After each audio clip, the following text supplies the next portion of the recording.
tough guy, daring, fearless, bad boy image. But deep down, it was And you know what we talk about Darrell Vaz? Say I come up talk about money we collect already. You doubted yourself at times. Darrell Vaz, but now he's up a blood doubted clot. myself, and I tell you why. That I remember two things that my blessed father said to me in my growing up stages, and of course my two other brothers. To thine own self be true. Good night, ladies and gentlemen. Good night, good night, good night. How you guys doing? Late night with Bolo, you know. And if you want to call in, you can call in. You know the number is 451-6535. What's on your mind? Let me put it up on the screen for you. That was one. And the second one is, he said, son, never forget that every morning of life, at some stage, you're going to have to look in the mirror. Whether you're brushing your teeth, brushing your hair, shaving, whatever it is, and you need to like what you see. But like this is your father trying to give some courage, Darrell Vaz, because I don't know who none of them want to say. Even though you see a girl I put on them falls here and I put on makeup and sing, they still love themselves. See? So if you're a father, I have to tell you, say, it no matter what you do, every time you look at the mirror, you have to love yourself. And because you do something bad.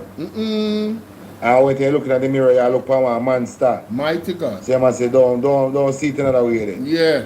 Just accept yourself, say you're a monster. Wow. Look for yourself as my son. Before you turn into a monster. But we are continuing to play this, you know, because Ann Jonas, no distraction. Yeah. So you're going to hear Darrell Vaz attack, say, if we don't get him, we don't get Andrew. And we have to get Darrell Vaz. We have to get Darrell Vaz. And therefore, I've lived my life exactly like that. I wish no one harm. My philosophy in life is live and let live. Live and let live. What kind of philosophy is that? Political battles, yes, where you have been at the forefront. Not only the Dan Smith and then back in '86. When was your lowest point? Listen to this. I would have to say, in recent times, the lowest point for me would have been my visa. Oh. Because... So Darrell Vaz visa making him ball. So at the lowest point that film. Mighty visa. God. I saw them visa important. Okay. Well, listen now. Wow. As a U.S. citizen that renounced to serve Jamaica, to get a visa. You don't renounce to serve Jamaica, Darrell Vaz. You renounce to go on with criminal activity. Mighty God. And maintain a dual citizen. So you can't run out when time push it to fan. And that him do? Eh? You know. And to utilize that visa. Yes. And then one day, without knowing why, I think that was the biggest issue for me. I mean, you don't know why, man. It's a courtesy. But obviously, once that happens, you then know of course, why you lose a visa. all flags goes up, and everybody has a different take as to why.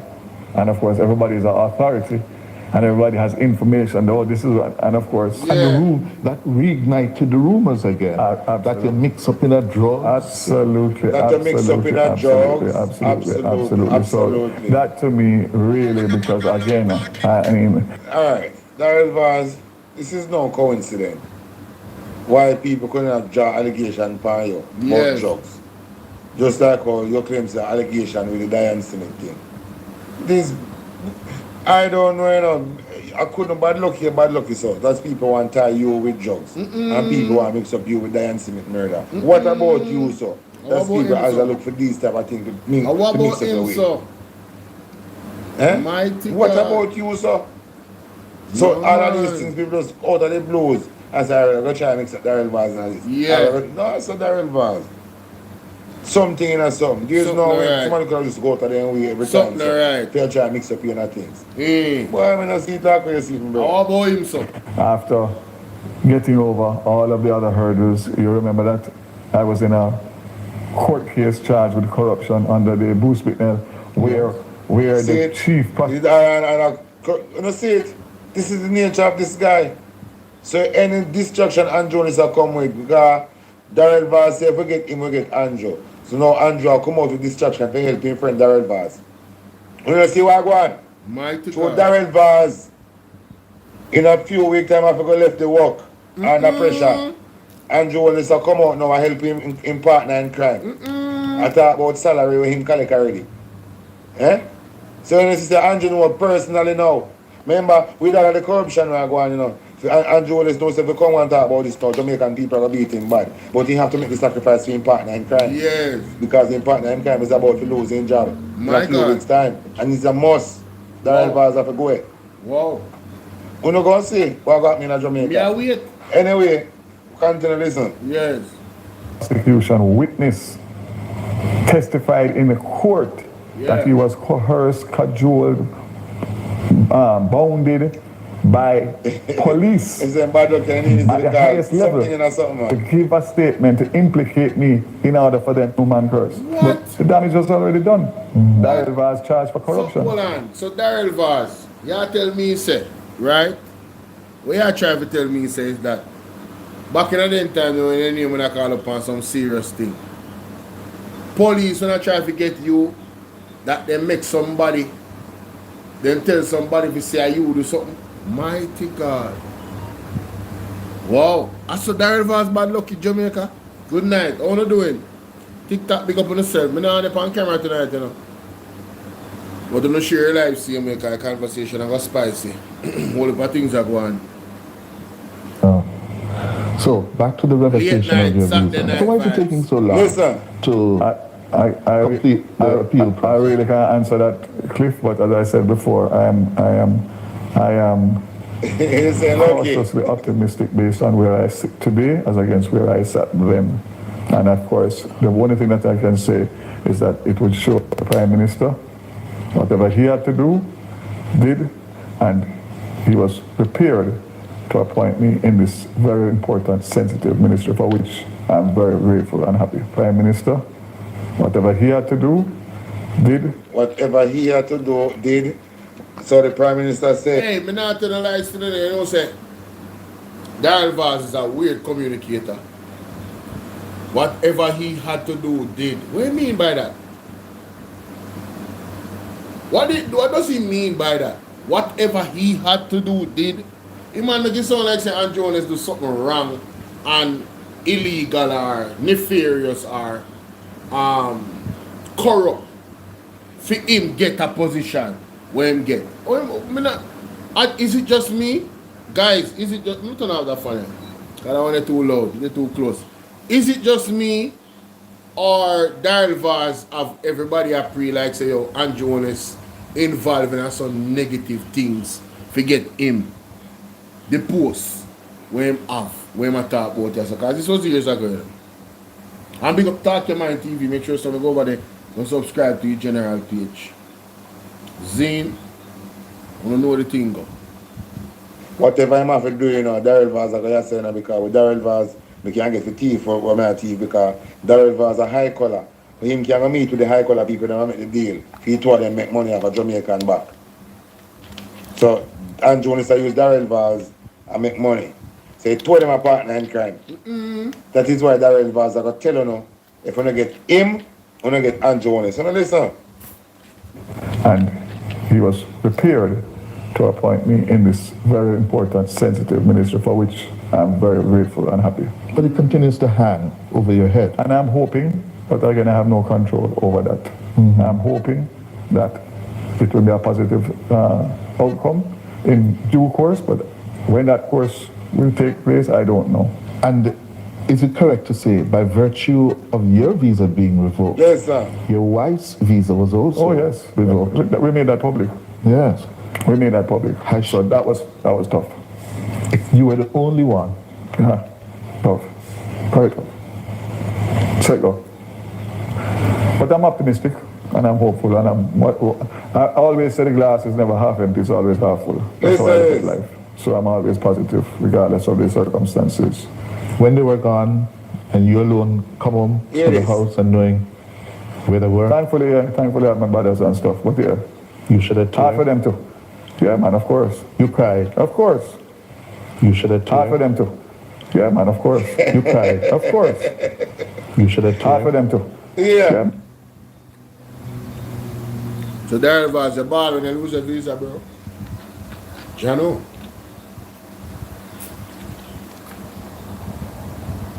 I saw Jamaica about Daryl Vaz. Jamaica is so terrible at your ball when they lose a visa. Mighty God. Jamaica, who else they on the live a ball when them lose them visa? Who else have that experience? A TikTok, YouTube, BOLO V&R 2.0, BOLO V&R clips. Which one are uno? Ever lose no visa yet and no ball? Then I saw Jamaica bad. Jamaica have to be bad, you know. Because there's no way. Jamaica is wonderful and everything is great. Guys, want to hit up the like button for me there and share up the live here, please, and thanks for all of the real ones them we are watch. Tap up the screen, of course. But hold on then. No man, you know what? Make me share my live because obviously nobody on the live right now will really appreciate Bolo. Them people that we are listening are some new people. That me realize. On the two channel them. Bolo V&R 2.0 and Bolo V&R clips. Because, you know, when they come on the page, the first thing I want to do is to say, hi Bolo, how you doing? Good night, good morning, is everything good with you? Bless up yourself, all of these things. So it's quite evident that I have a lot of newcomers.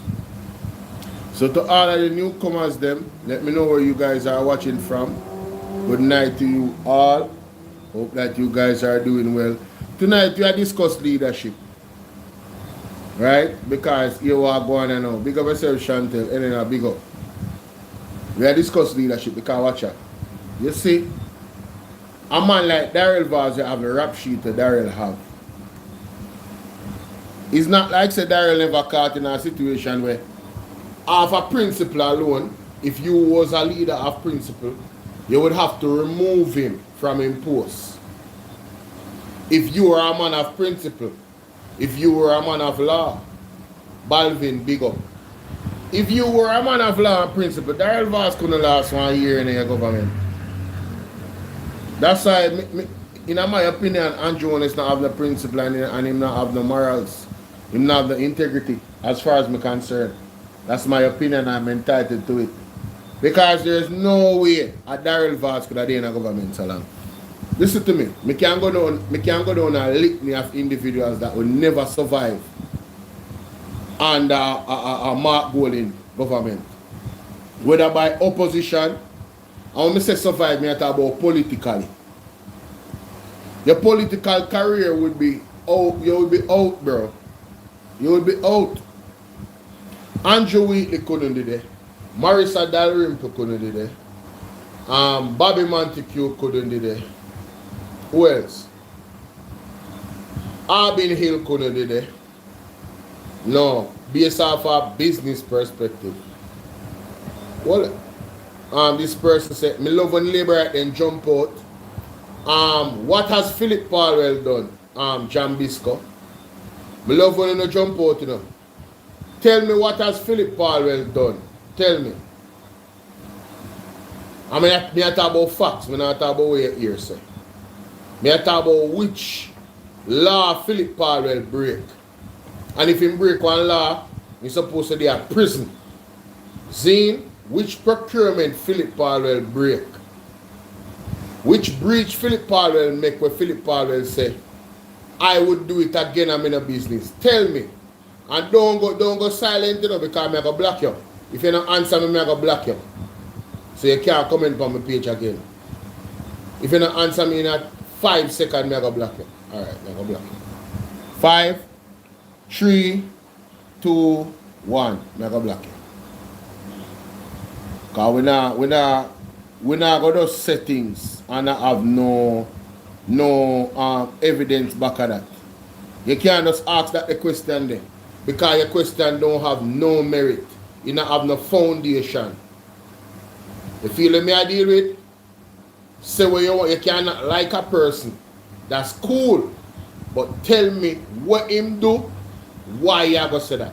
But obviously you have nothing to say, that's why you never say anything. I'm going to give a whole heap of time and ask you a question about 5 times. Anyway, moving right along. Who else in the Labour Party me can say wouldn't be in the party? Marlon Morgan wouldn't be in the party because he just take up space. He actually not have no love for himself, right? He not stand for no moral code. He is a person who will do anything, just forget anything. You feel me I say? Yeah man. And Mr. Golden, if you notice the actual team we have around him, one thing we can say about Mark Golden, he is not intimidated by intelligent people. See what I did there? Mark Golden is not intimidated by intelligent people. Mark Golden like intelligent people around him. That's why Damian Crawford is around him. That's why all the other members of the People's National Party are around him. Keisha Anderson, Ferguson Smart, all of them in the Senate. Donna Scott Motley, eloquent and intelligent. You feel me I say? Right? Zulika Jess, talk about man like Isaac Buchanan. Right? And I don't want to sleep on Mr. Kenneth Russell here. Brilliant mind. He's just very much of a gentleman in the middle of the parliament. When if you watch the parliament, Chris Brown, wave lines. You feel me I deal with? And you have to remember the capacity in which these people actually thrive. And what is their, their strong points. You feel me I say? Mark Golden has done a phenomenal job in my opinion in choosing the people that, and I mean if I'm going to be very, very honest with you, if 6 more people had won for the PMP and they formed the government, I'm telling you, a finance minister like like Julian Robinson, like, yo, listen to me now, man. Trust me. A night and day when I look on the leadership in the Jamaica Labour Party, yo, you see the sufferation we have going on with the people in the West and Hanover, St. Elizabeth and St. James and St. Anna, East Portland and other parts of Jamaica after Hurricane Melissa. You would have seen a swifter and a more effective response from the government. Right? Trust me when I tell you that. And nobody not perfect, but if you listen to Mark Golden and what he suggested to the government, I'm telling you, we would have a more fair and comprehensive recovery and preparation and recovery plan after Hurricane Melissa. And you would have seen major reform in terms of how they would be planning for another hurricane season. Not another hurricane, another hurricane season. You feel me I deal with? Because the cleaning of the gutters there was really an issue. Where we actually erect buildings in terms of constructing buildings in Jamaica, that right there would also be something that is looked at. I don't know if you guys remember the conversations that were had pre-election. A lot of ground was covered in terms of what we actually wanted to do in changing things in the country. You feel me I say? So back to characters like Darrell Vaz. Brother, you wouldn't survive 6 months under Mark Golden leadership, because you are the definition of the opposite of a Mark Golden. That's why we can't agree in a parliament, because Mark Golden is seeking up for answers and clarity and transparency that would lead to accountability, and you're the type of skullduggery individual, Darrell Vaz, that don't like accountability. You will stare in front of a breach of the law and said you will do it the same way again. Mark Golding will get criticism from his own PMP and go, well, I take it and look at it, and you know, maybe there's some things that we could do, so we have to look at that. Humble, no ego. You understand? Mr. Darrell Vaz is wrong and strong, and him lead a worse. Andrew Owen is worse than Darrell Vaz, you know. And that is sad part about it, you know. 2 peas in a 1 pot. They're not different. Of course, you cried. Of course. Definitely. One of the rumors, yeah, that's been Hold on there. So Darrell Vaz, a crocodile case when I cry when I lose a visa. I don't think they make you cry. Of course, they cry. that you, Of course. as a You don't talk about it. Mr. Fix-It, Now, a few weeks time, with us, you ball in a few weeks time. you cut through the bureaucracy, Listen, but at a price that people have to pay. Yeah? Is there any truth to that? Well, the truth is, it is totally unfounded. And persons, I wouldn't have been the first person, because I remember in my father's early days, other ministers that used to be said about the same way. I know that there is this unrelenting, vicious campaign of character assassination against me, and has been. all right. So I am the most careful, cautious person Listen, to make sure that I give them nothing that they can legitimately go after me for. this is No, that is a bold face like Darrell Vaz. You have done things in the last 3 years that we can legitimately go after. As a matter of fact, there's a case for you to be locked up. Several cases. Where the bus them there? Where are the buses? $1.4 billion gone on the train? No madman. dangerous. Darrell Vaz say Madman. him are the most careful, cautious person. So he no left no trace. So it can lead back to him. And that's what I say, you know. Well, listen. And I know as we sit here and speak, there are people still right now plotting my demise. So Darrell Vaz, for you strongly believe, say, right now, as I do that interview with the shit in a plate, you know the people sit down about not for them own a space, a plan your demise. That means you have to be a troublemaker. You only a wrong door, you know, pray like that, you know. Only a Dark man never tell a lie. You tell me say people saying on a plot in demise. That means say people want him dead. Then Darrell Vaz, where you could have either make people that want you dead. That any random time of the day, somebody sing on a plot your demise. You know what this remind me of? This remind me of Andrew Jones I say. But remember when Andrew Jones say, when he was young guy, him say, his destiny, on a report card, his destiny is to be assassinated by one of his many enemies. As a teenager, you know, I tell her, say, Andrew Jones worse than Darrell Vaz, you know, hey, mighty God.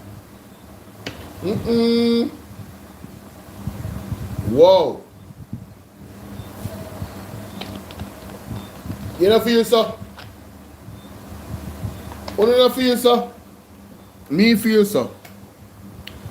Based off of how Andrew Jones start this at film age, me feel so Andrew Jones definitely worse than Darrell Vaz. Yeah man, definitely. Hold on there. What going on, sir? They said Jamaica me go down a town and me couldn't believe see a downtown looks. Watch blouse and skirt downtown. One man, you know? Big up the mayor, man. Big up the mayor. Big up the mayor of the KCMC. People, I'm back. I'm back, guys. I'm back. Better than ever. I'm top of my game. I'm on top of my game, TikTok. Sorry about that, but I'm back. Yeah, man, I had to refresh my phone, TikTok. Sorry about that. Came without warning, you know? Came without warning. But anyway, I saw downtown clean. Let me show you downtown. No, we can't show them. Only TikTok alone we can't show. I'm not going on camera now. I'm not going on camera. Not right now. I'm not going on camera tonight, guys. Probably that's why nobody know stay up on the live, but yeah, I'm not going on camera. So if you don't like hear my voice, I saw. If you don't like hear my voice, I saw. Yeah, I don't want to hear nothing about the music, you know, man. Let me leave that alone. Where was I? Yes, Jerry Bryan. Just see a Jerry Bryan video a while ago. Let me see what I'm going to say. No! See it there? Gotcha. Mr. Jamaica, me go down a town and me couldn't believe say I downtown look so. Oh, the place clean. Me say the place clean, me couldn't believe say I down a town. Me turn up, me go in at the park, Sir William Grand Park. The place is so clean under this a new mayor. Down a market clean, the arcade clean, every crevice and corner, no more dirty running water, no nothing. This a new mayor where they have mayor maybe me not tell you no lie. Taxpayer money well spent downtown. We couldn't believe we have to give the PNP the props. We have to give the People's National Party them props. When Desmond McKenzie and Feder did have corporation at KCMC, don't you never clean or look so? This a new mayor, Mayor Swede, we have to support him and continue. If PNP in opposition and the place nice and clean, so can you imagine if they're in a government? Mighty God. So we have to support the People's National Party. Things looking good under them. No, Jamaica. Him no bias. Me not lie. Him don't bias. Jerry Bryan, you don't bias. People, TikTok, the place not look clean. If the place look clean, say clean. You know what I'm going to share? I'm going to share with the people on YouTube. I'm going to share with them. I'm going to go up on my computer. Hold on them. I turn on the camera. Zane. I'm going to hide the camera first.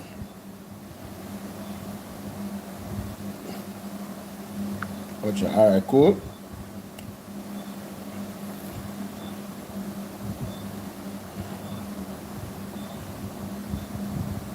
Why not turn on? See it there? Alright. That is it. I remember do that one I know. Oh, the camera there. Turn on the camera now. Take down that something, huh? Yes. Alright, my people. Give me a second. I'm gonna scare this down a little bit. But don't show TikTok already, them see it, you know. I'm alright. I'm sure people on YouTube. Yeah, I might just have to turn my camera like this for YouTube for the rest of the night. So we can actually you know, see what's going on. Oh, what is? Oh man. The white is now. Oh, come here on the white now. Minimize. Yeah. I'm sure no one I talk about Jamaica. TikTok. Big up me a Swebe. Big up me a Swebe. No look a joke. I wonder which one I page him have it on. Look like our next page. I have 2 pages, you know, I know some have a backup page.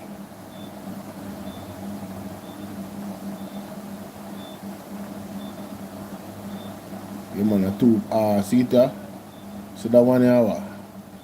That thing got the backup page this. Oh, that one they make up on first. This one have 109,000. See that people? Mr. Jamaica, me go down a town and me couldn't believe. Come on, talk to me, Jamaica. Talk to me. Clean. Me say the place clean, me couldn't believe say I don't at all. Me turn up. Me going to the park, Sir William Grand Park. The place is so clean under this a new mayor here. Down a market clean, the arcade clean, every crevice and corner, no more dirty running water, no nothing. This a new mayor where they have me a square, me not tell you no lie. Taxpayer money well spent. Come on now. We couldn't believe we have to give the PNP the props. We have to give the People's National Party them props. When Desmond Mackenzie and Fela did have corporation at KCMC, don't you never clean or look so? Never This is a new mayor, Mayor Swaby. We have to support him and continue. If PNP in opposition and the place nice and clean, so can you imagine if they're in a government? No, so we have to support the People's National Party. Things looking good under them. Talk true. Mr. Jamaica, me go down a town and me couldn't believe say a downtown look so. Come on. The place clean. Me say the place clean, me couldn't believe say a down a town. Me turn up, me go in at the park, Sir William Grand Park. The place is so clean under this a new mayor here. Down a market clean, the arcade clean, every crevice and corner, no more dirty running water, no nothing. This a new mayor where they have Mayor Swaby, me not tell you no lie. Taxpayer money well spent downtown. We couldn't believe we have to give the PNP the props. We have to give the People's National Party them props. When Desmond Mackenzie and Fela did have corporation at KCMC, don't you never clean or look so? This a new mayor, Mayor Swaby. We have to support him and continue. If PNP in opposition and the place nice and clean, so can you imagine if they're in a government? No, so we have to support the People's National Party. Things looking good under them. Me not tell no lie. It really look impressive. And I'm telling you, downtown synonymous with garbage. I'm sorry if you say it, but I know the truth. Knowing me when me go downtown, the place just look a mess, brother. I cleanest that me ever see downtown. And I'm not an expert, but I'm telling you my experience. What Dre Bryan showed us, that is the cleanest I have seen downtown. So, Mr. Mayor, and we are talking about leadership tonight, you know. Me I try to show you about Mark Bowling. Now, Mark Bowling know if you pick the people with integrity. We are going to use up the tax dollars them the right way and now wrap it up. And we say that with no apology. When you have the right people, them, that's what you get, ladies and gentlemen. Yeah, man? Yeah, man, when you have the right people, them, man. I saw it going on. Yeah, when you have the people, them, when I wrap up the things, them, also. And they must spend their money, yeah, we get them type of result there. Yes, big up me as Swaby. No look a joke. No look a joke. Big up me as Swaby for true. I tell her. I tell her Jamaica. Alright. See what I go on the tweet. See what I go on. What is? Police named in person of interest. Mighty God. People, no, let me listen to that story. And killing of this 3-year-old. We see where this have been shattered with the recent shooting and killing of this 3-year-old. We will be going into the area to try and ascertain exactly what may have transpired. Yes. But we do know that our early information is suggesting gang rivalry for the control of turf. So far, we have identified 2 persons who we are treating at this time as persons of interest. They are known as Juby and Romy, who are said to be members of this Cream Corner gang. We are directing that these persons turn themselves into the Denham Town CIB within 24 hours. Mighty God. We see where this have been shattered with the recent shooting and killing. No, me have to read this story because me tell you that when I shot me, Mr. Andre put it out. You see me? In terms of why, yo, Jamaica, me tired, you know. You know, so me tired. Like spiritually, me tired. Like, you know, you understand what I say? It does too much now. It does too much. It does too much. But when I see them type of story, I tell you, say, yo, thing break my heart, brother. I'm not telling a lie, bro. Yo, them thing enough happen. Man, they must snuff out the life. I look at you, them, bro. You feel me I deal with? Dr. Orin, big up. The man must snuff out the life of youth them, brother. You understand? Innocent youth, bro. Like the man them have some little reckless style, brother, with the man. Yo, Jono. You know what I mean? Yo, Jamaica have to change, you know, bro. Can't continue like this, no, brother. Jamaica, it could have been anybody, bro. It could have been anyone away. Just like how this a story ago. It could have been anybody, brother. Because you live in a one place, brother. Zaylon Pinnock. Latest news. February 21st, 2026. Police name persons of interest in killing of 3 YO in Denham Town. Kingston, Jamaica. The police have listed 2 persons of interest in connection to the killing of 3-year-old Zaylon Pinnock, who along with his father and another child were attacked by gunmen at their home on Nelson Street, Denham Town early Saturday morning. Yeah.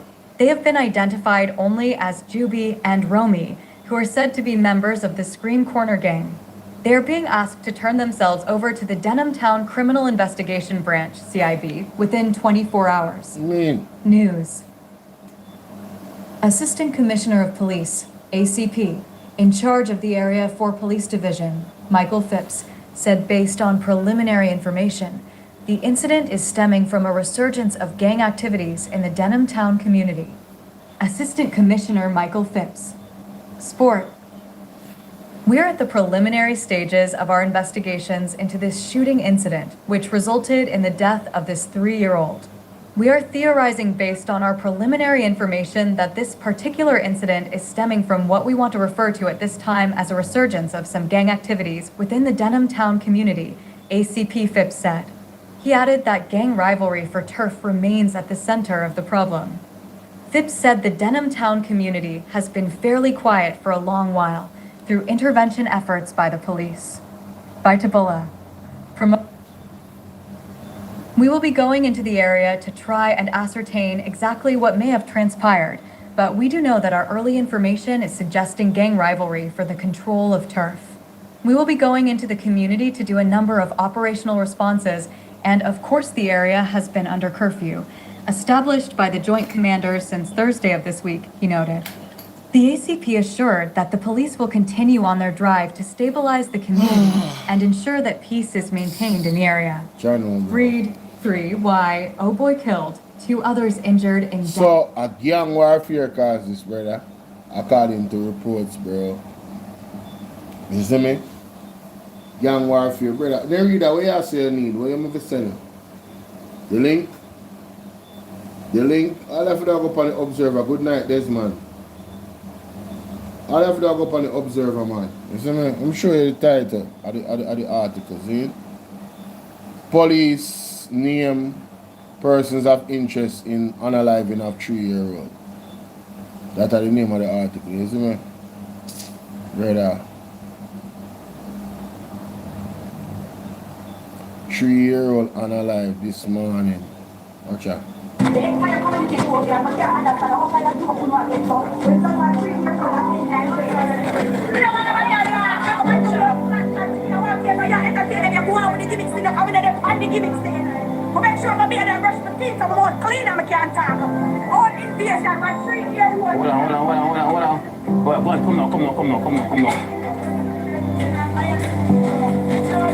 Reporting from the Denham community because I saw when a gunman them there, we all loading in the community to keep no water when we come here and craft some things. When the gunman them there, and we claim to say them innocent, we run out, we have black yard and we have black wood. You must have...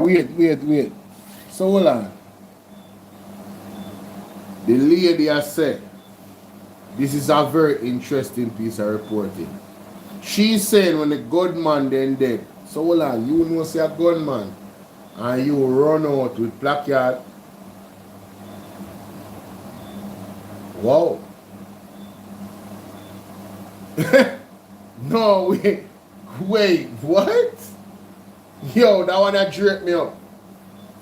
So everything I come to bump, you know. All lies will be exposed. That's all. And anybody that take it the wrong way, know why they take it the wrong way. You telling me that you are one of the females that come out in the ghetto when the gunman them get shot. According to you, your words not mine, in a Jesus' name, I never say so. You're telling me, miss, that when the gunman them get shot, you run out with placard and what? Let's play that back. This I want a serious Jamaica. No, I haven't played this back. Wait. Come on. Yes.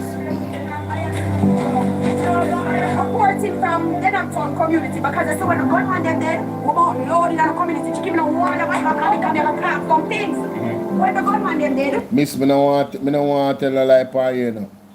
What you say? When the gunman them dead, and let me hear what you say. Come on. Reporting from the Denhamton community because I saw when the gunman them dead, we about loading on the community to keep no water, but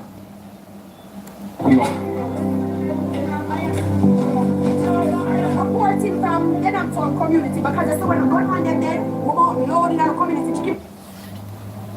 Did she say memo loading at the community? Memo, speaking of herself. Alright, let me play one more time. Hold on. More on listen good enough. Community because I saw when the gunman them dead, we about loading on the community.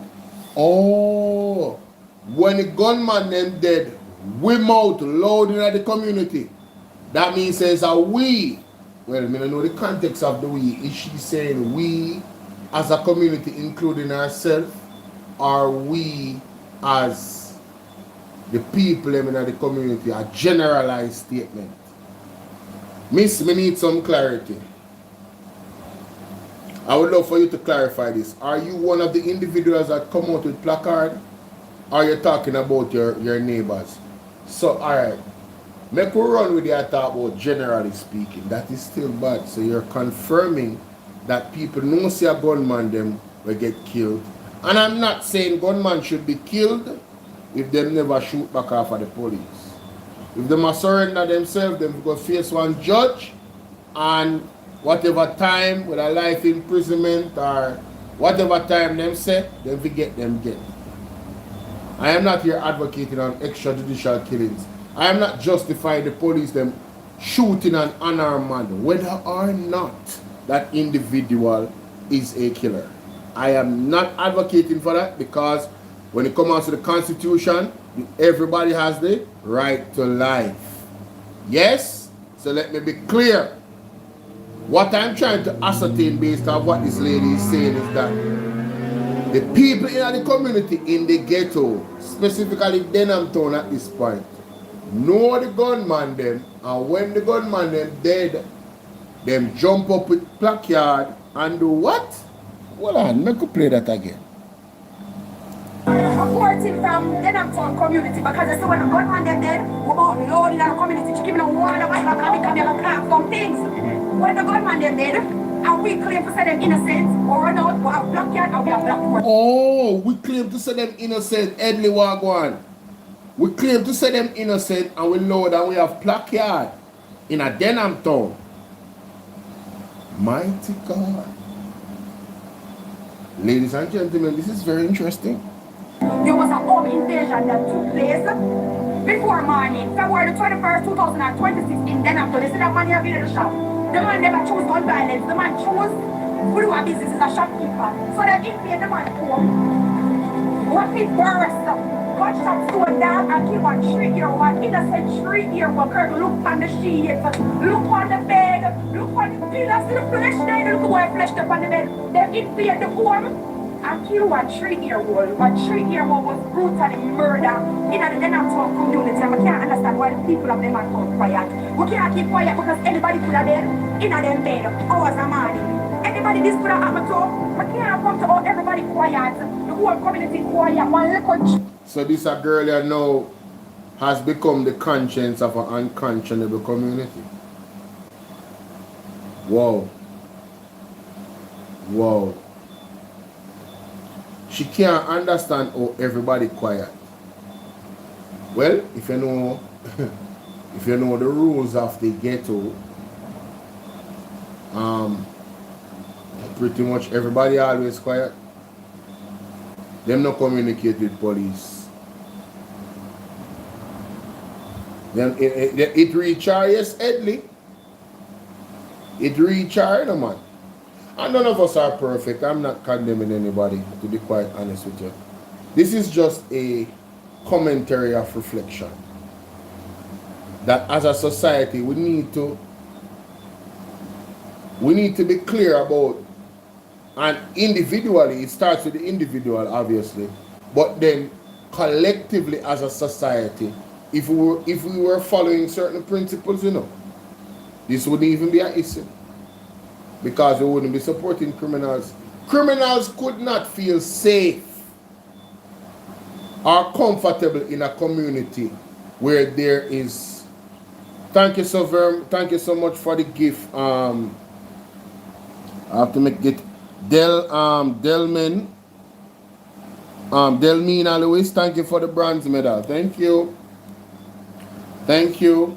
Super chat is available, guys, and the what you call it? As you can see on the screen, all the details and the pinned comment with the cash app and all of that. Anyway, thank you. I really appreciate that. It's the gifts and the donations that come unexpectedly that, you know, maybe I should start expecting gifts and expecting super chats and expecting people to bless up the cash app and on TikTok expecting persons to send gifts. As a matter of fact, I'm pin them gift now. I need some more now. I need about 70 more of them donuts to pass one thing. So I just pin it there. Brianna, what's up? How you doing, my darling? All is well? Hope all is well with you. But as a society, we really need to figure out, you know, on what principle do we want to operate. You see me? Because, I mean, everything is just rogue at this point. I am concerned that I don't business where the baby live. I am concerned that an innocent child lost their life. And I'm telling you, it really bothers me. It really bothers me. Because all of us were a child at some point. You understand?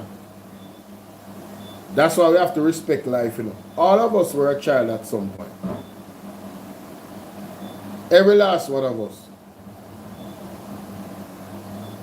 Unless you're an alien or you're a demon or something, all of us were a child at some point.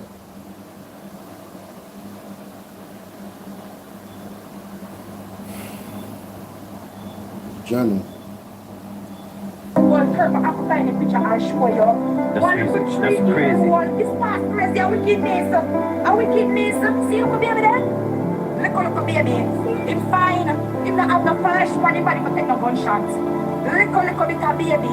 This man, the father for this child is a shopkeeper. He's no gunman. I'm sure he's no gunman. And a gunman always thinks that they have no business. They don't have no business because they can't read and write. No. You come to kill the father and you see the victim and you won't even spare the rat and spoil the child not even that you for staying there. You come to hurt the man, you come to serve and you come in at the man's house and shoot up in here. I don't know what kind of justice you're going to get from this. But me want to know if the people up, they're not sold, if the people up West Kingston now will take a stand. 99.9% of the time we play for someone worried about more nothing that everybody is. I'm going to hear everybody move no. That's good. Wow. Wow. Wow. I mean, that entire community and communities like that has some reflecting to do. You know what I mean?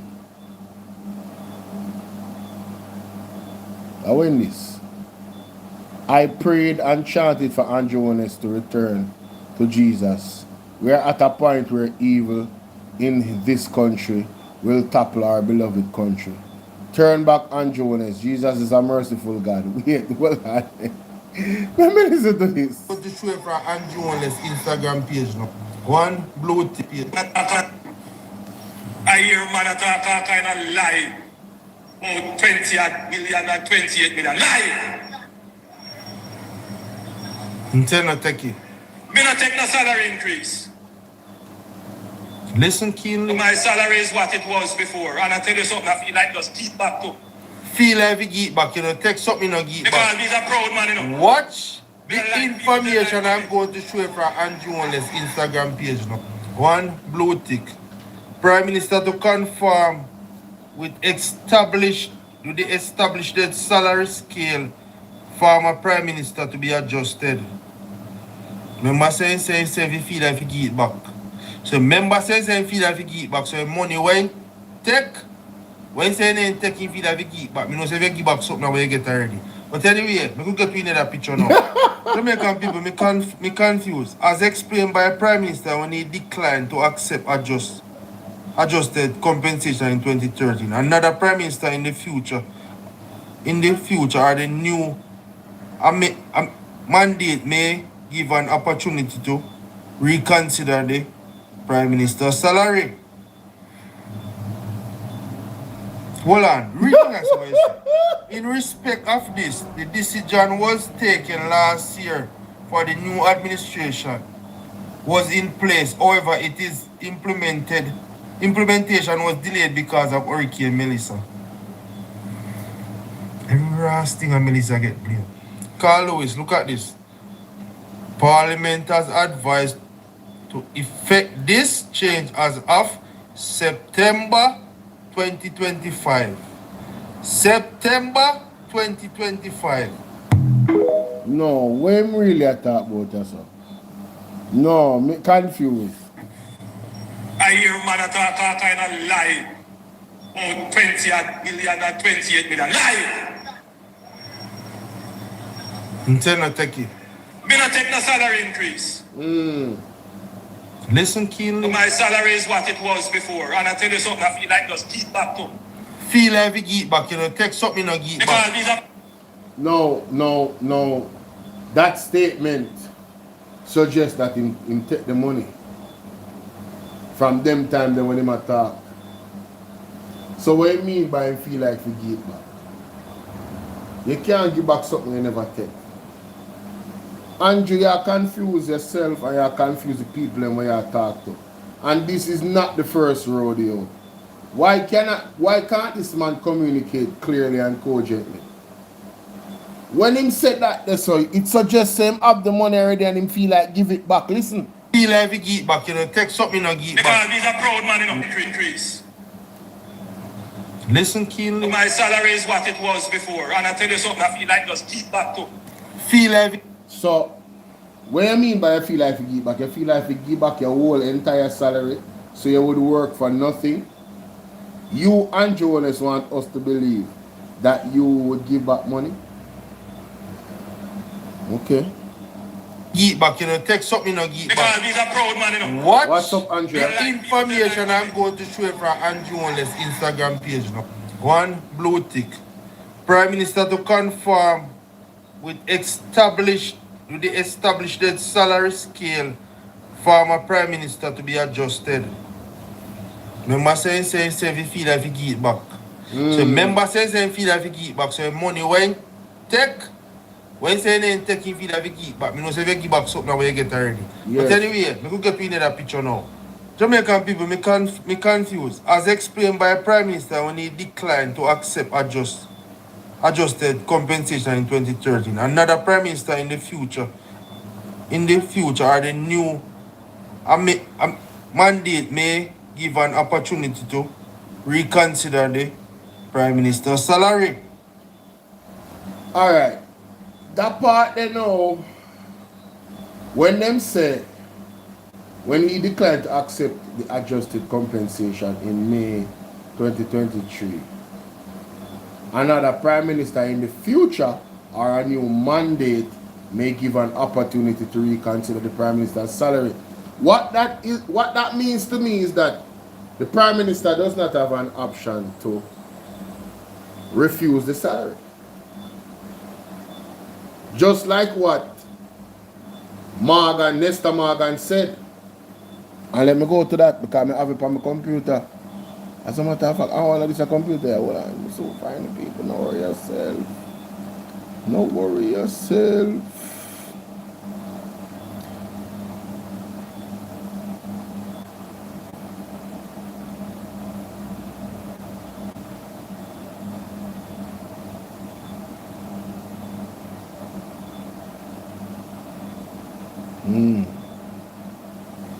I'm going to history.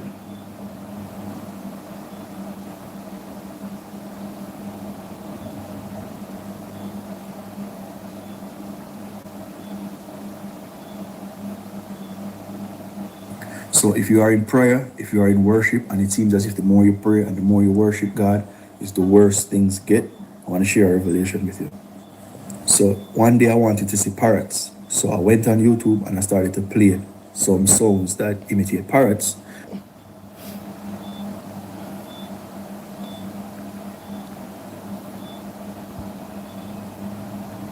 Could pay you more and the country not running well. The country not running well. Say that on one day. There is no mechanism to Government back the money. Government unable to suspend salary increase. Let's go to that.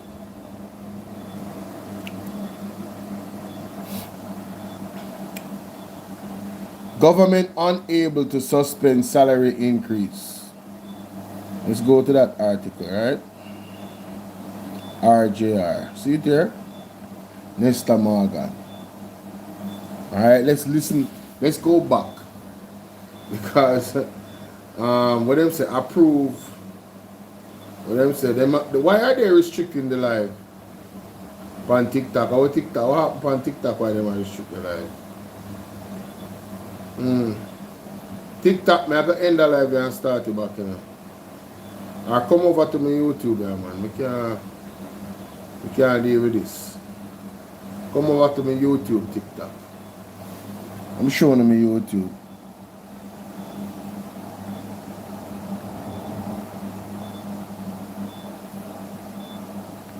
When did I get here?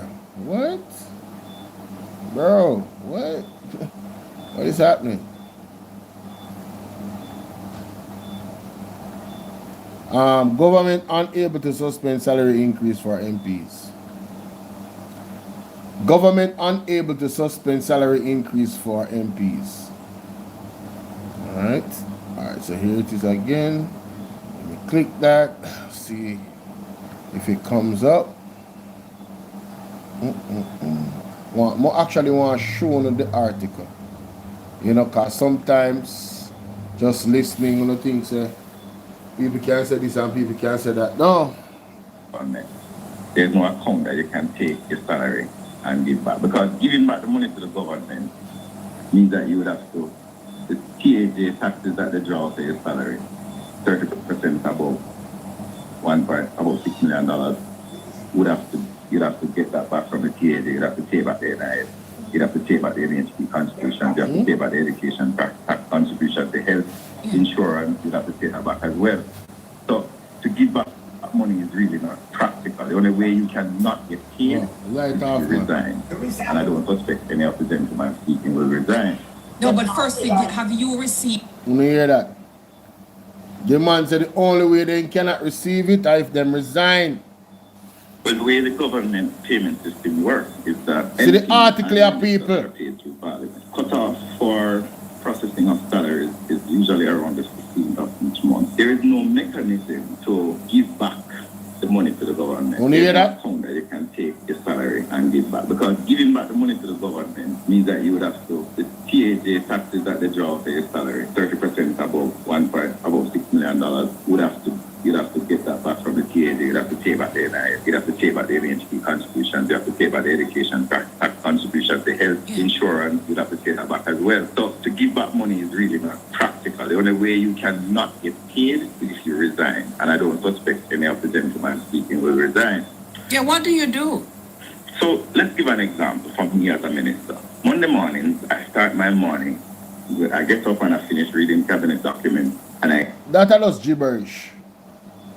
The bottom line is that you can't give back the money, ladies and gentlemen. See? So, Any of the money. Gentlemen, next week, them want to resign. I must leave. Wholeness Welcomes pledge. Wholeness Welcomes pledge to donate 80. Wholeness Welcomes Golding's pledge to donate 80% of new salary to charity. Leadership. Wholeness Welcomes Golding's pledge to donate 80% of salary to charity. See it at Jamaica Observer. We still a try find nationwide one. Still a try find nationwide one. Zimmy. Still a because nationwide one are the one that have the audio. You get me? The one I just say a while ago? Yeah, and them have the audio. I want to find for them one.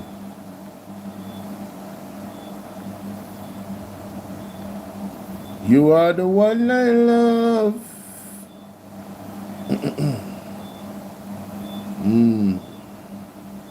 Not seeing it. Wow. So,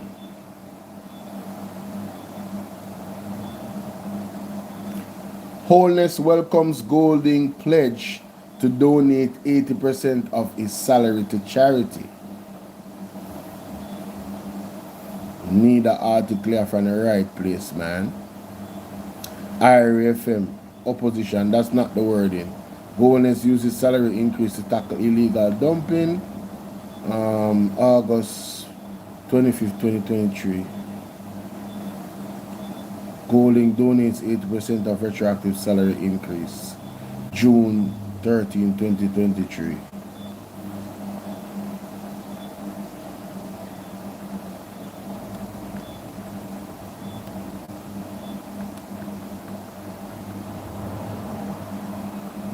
With the fire burning in the darkest nights, you are the one I love. You are the one I love. You're the one I love. You're the one I love. You are the one I love. You are the one I love. Formed and Michelle Jones is certification by P. Massive salary increase is in Jamaica. Wanted to fulfill their. We will seek to fulfill following charity. Make a parallel fully selected within society. Evans community arc for an independent body. Wow. Talk about not having the man speak for himself. Dang. That's crazy. St. Vincent. Alright, even St. Vincent pick it up. Alright, I must eat this. Please be it. Donations have been allocated to the following charities: Missionary of the Poor, Mustard Seed Community, Food for the Poor, Joytown Community Development Foundation, OT Fair Clothes Fund, Jamaica Paralympic Association. You hear that? These are the places that Mark Jefferson Golding, the white man, the white Jamaican, put his money. 80% of his money. 80% of his money. Because what? Bobby, where are they with? Because what? The man has said, brother, it is egregious one I do. You know, I'm not going to end the TikTok live. When I come over YouTube, yeah, man. TikTok a fight me live, brother. I don't know why. No idea with the thing away. And plus my phone not charge. Come over YouTube. Come over YouTube. See it there, Jamaica? See it there? Live and in living colors, man. Mighty God, one Marky G. Eh? What is this? Yo, the man are not easy. Me really a question whether or not Andrew Honest was claim where my claim is that him not receive the full pay package from them time that till now. Me a question that straight up. Me can say that out loud. I am questioning that. So Mr. Golding said the percentage of his salary totaling 5,417,000 was donated to the missionary of the poor, Mustard Seed Community and Food for the Poor, and Joy Town Community Development Foundation. He said the charities were selected based on their exceptional work in addressing critical needs within Jamaica society. The opposition leader reiterated his call for a review and rollback of the excessively high salary increase granted to members of the political directorate. You hear that? So Mark Golding position in terms of the increase for the politicians them, you know, is well documented. The man said, Virgin, we cannot take this thing here, you know, because we have a negotiation that is in play right now with the people them, you know. This one I know another one. Let me play it from the TikTok. Listen to where Mark Golding is right there, so. Because of that, me try to find, you know. But to serve the politics, to enrich. I did not come into politics to enrich myself, right, but to serve the people of Jamaica. Right. As leader of the opposition, I must lead by example right. at a time like this. I will therefore redirect the bulk of the 240+% increase in my pay and retain 20% of that increase and contribute the rest to persons in need and other worthy causes. I intend to do this until the outstanding grosses affecting the public sector workers arising out of the restructuring have been satisfactorily addressed. Could pay you more and the country not running well. The country not running well. Because of that very reason, you have chosen to have an underpaid political class. How must they deliver? The Honest now has... I have to call out that the leader of the opposition is telling lies.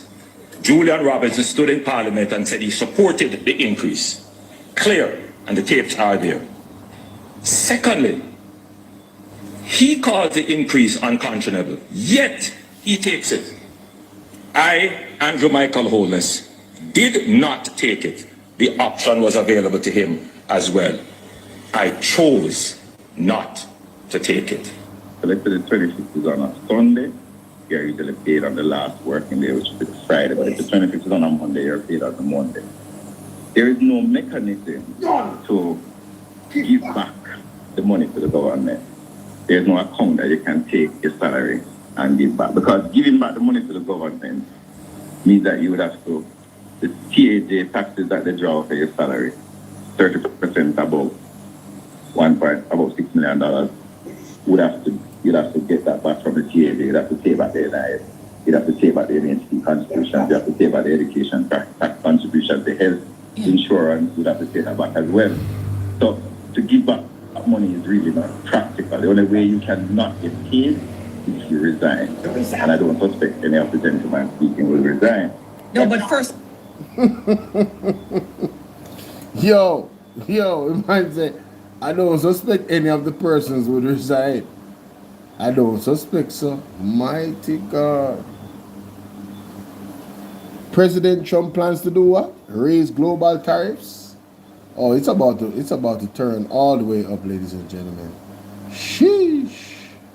Yeah, it's about to turn all the way up. Anyway, let me go to the Senate right now, because we are talking about leadership, you know. Boy. Leadership. Let me tell you about leadership. Let me tell you about leadership. Hey. Let me tell you about leadership. Aye. Let me tell you about... Oh, where there? Alright. Mr. Lammy. Mighty God, this is a long one. I've got to speed up now on your people. No, man. Lammy, you deal with them wicked, yes, man. As I rise to address both bills before, I like that.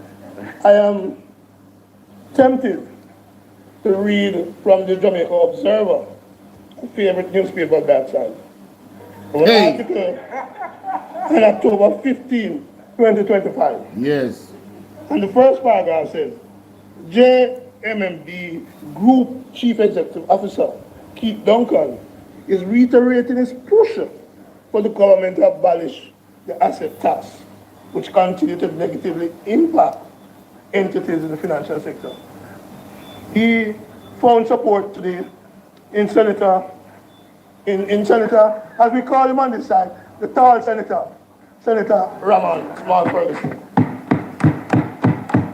He found support in Senator Anderson, but we couldn't find the support for him in his own presentation. Mighty God. I know deflection when I see it, Senator, and your speech was a master class in deflection. But sufficient to the time, because it raises issue when your favorite station nationwide report you have called on the workers to make sacrifice, public sector workers, but you have corrected it to say you really want to call on them to make more restraint. The reality is the asset tax, as Senator Ramon Small Ferguson pointed out, came at a particular time in the country's history. And there are some other measures which came at a particular time. The truth be told, in 2011, nobody in the world wanted to deal with Jamaica. Nobody. The thing in Washington was, let Jamaica fail. Yes. In fact, the IMF managing director came to Jamaica and said, the talk was, has Jamaica failed yet? Because nobody wanted to help us. Until a delegation on Christmas Eve of the Black Caucus went across to the IMF and said, you must help Jamaica. And that's the context in which the asset tax came into being. That the private sector supported it then. And the government of the day said it would be temporary. The IMF demanded it. As they demanded the debt swap, and as they demanded Senator Gill wage freeze. That's the context in which it came. And the promise to abolish it.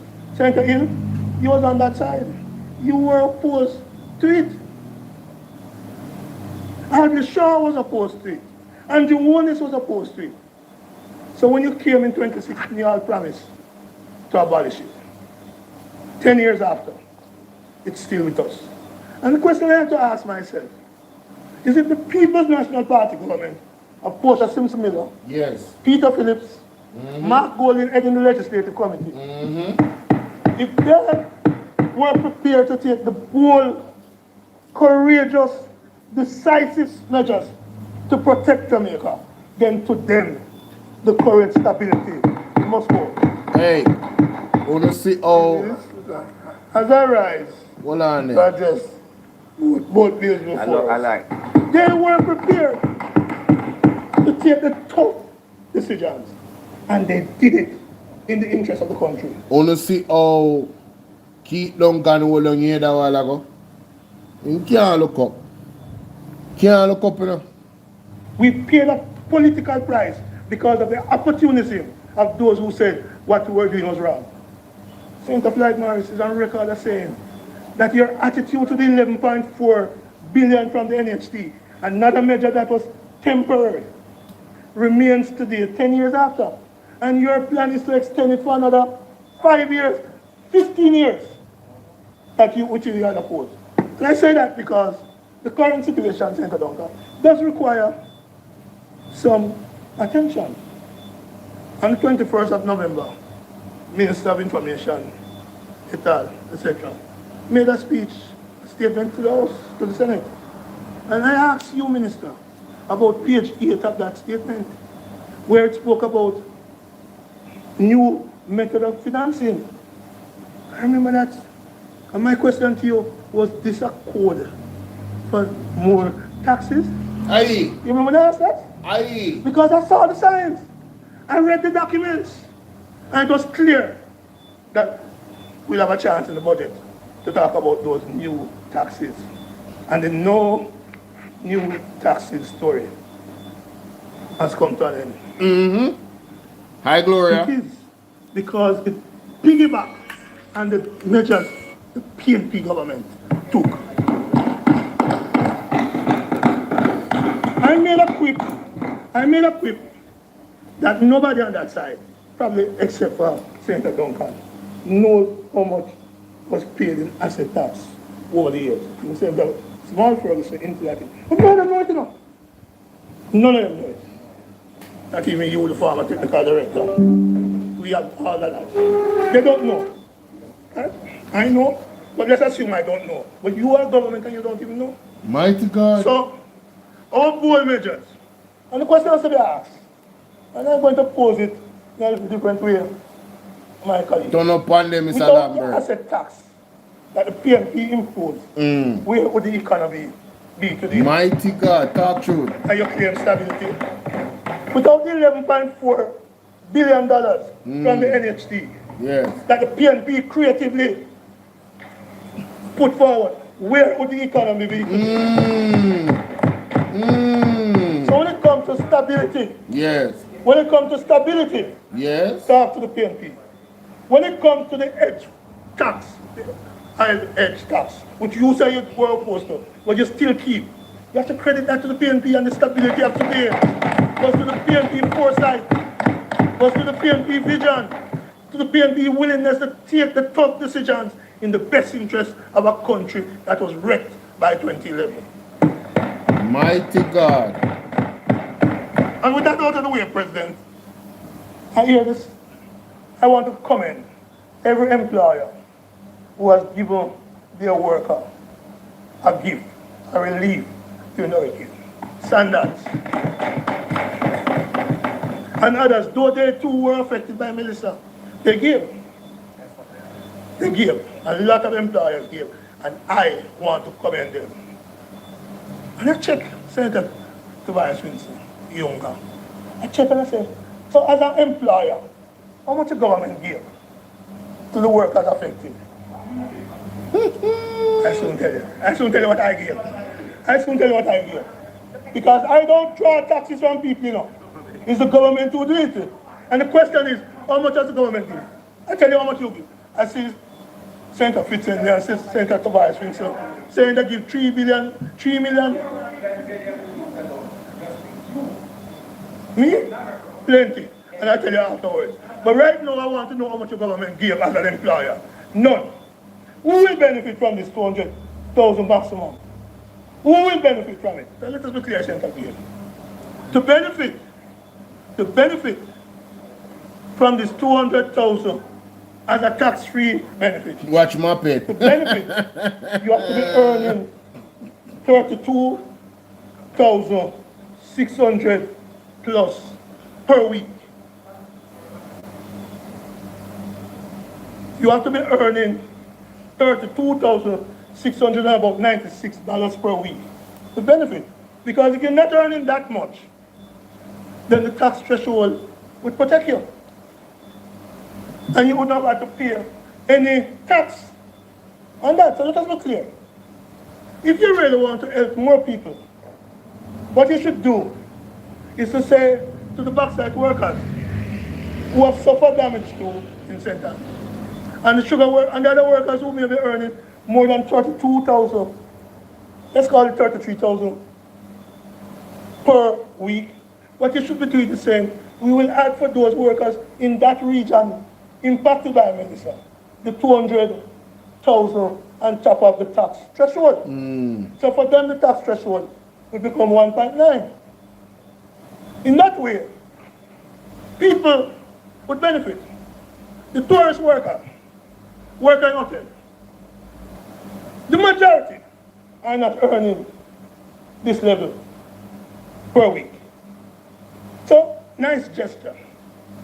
We welcome it. But let's be realistic as to who and how many persons are really going to benefit. There is a way to make more people benefit. Add the 200,000 to the threshold for those workers. So, President, it's clear to me that a lot of talk about helping workers is more PR. More PR than reality. They can't tell us how many workers will benefit. And Senator Gale is correct. Give us some data. Give us some data.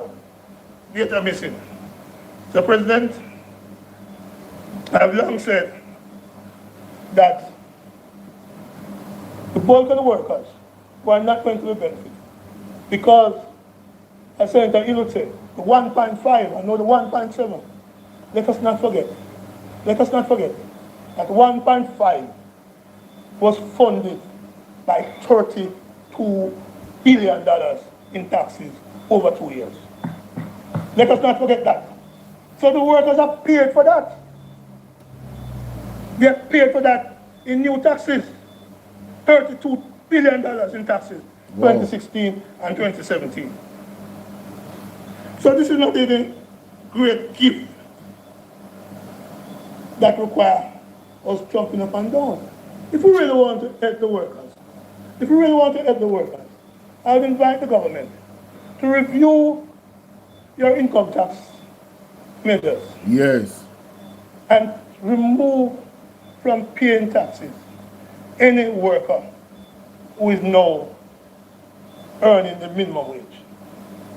Because let us remind the world that if you earn minimum wage, you are required to pay education tax, which was introduced in 1983 by their government, but was never used to fund directly education. Remove the tax from the minimum wage. Wow, education tax was never used to affect education directly?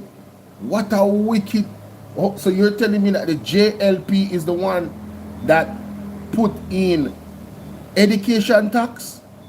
You know, say yesterday me and a very close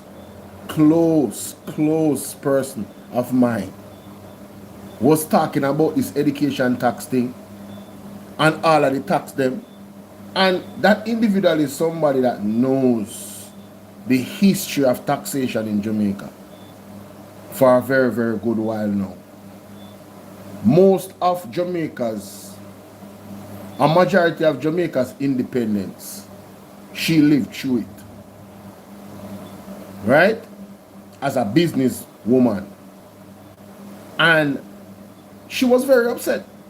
She was very upset about what has been going on with these taxes. Not just after Melissa, but before. Right? Because you see, when you're somebody that file your taxes and you crunch the numbers and you have the experience,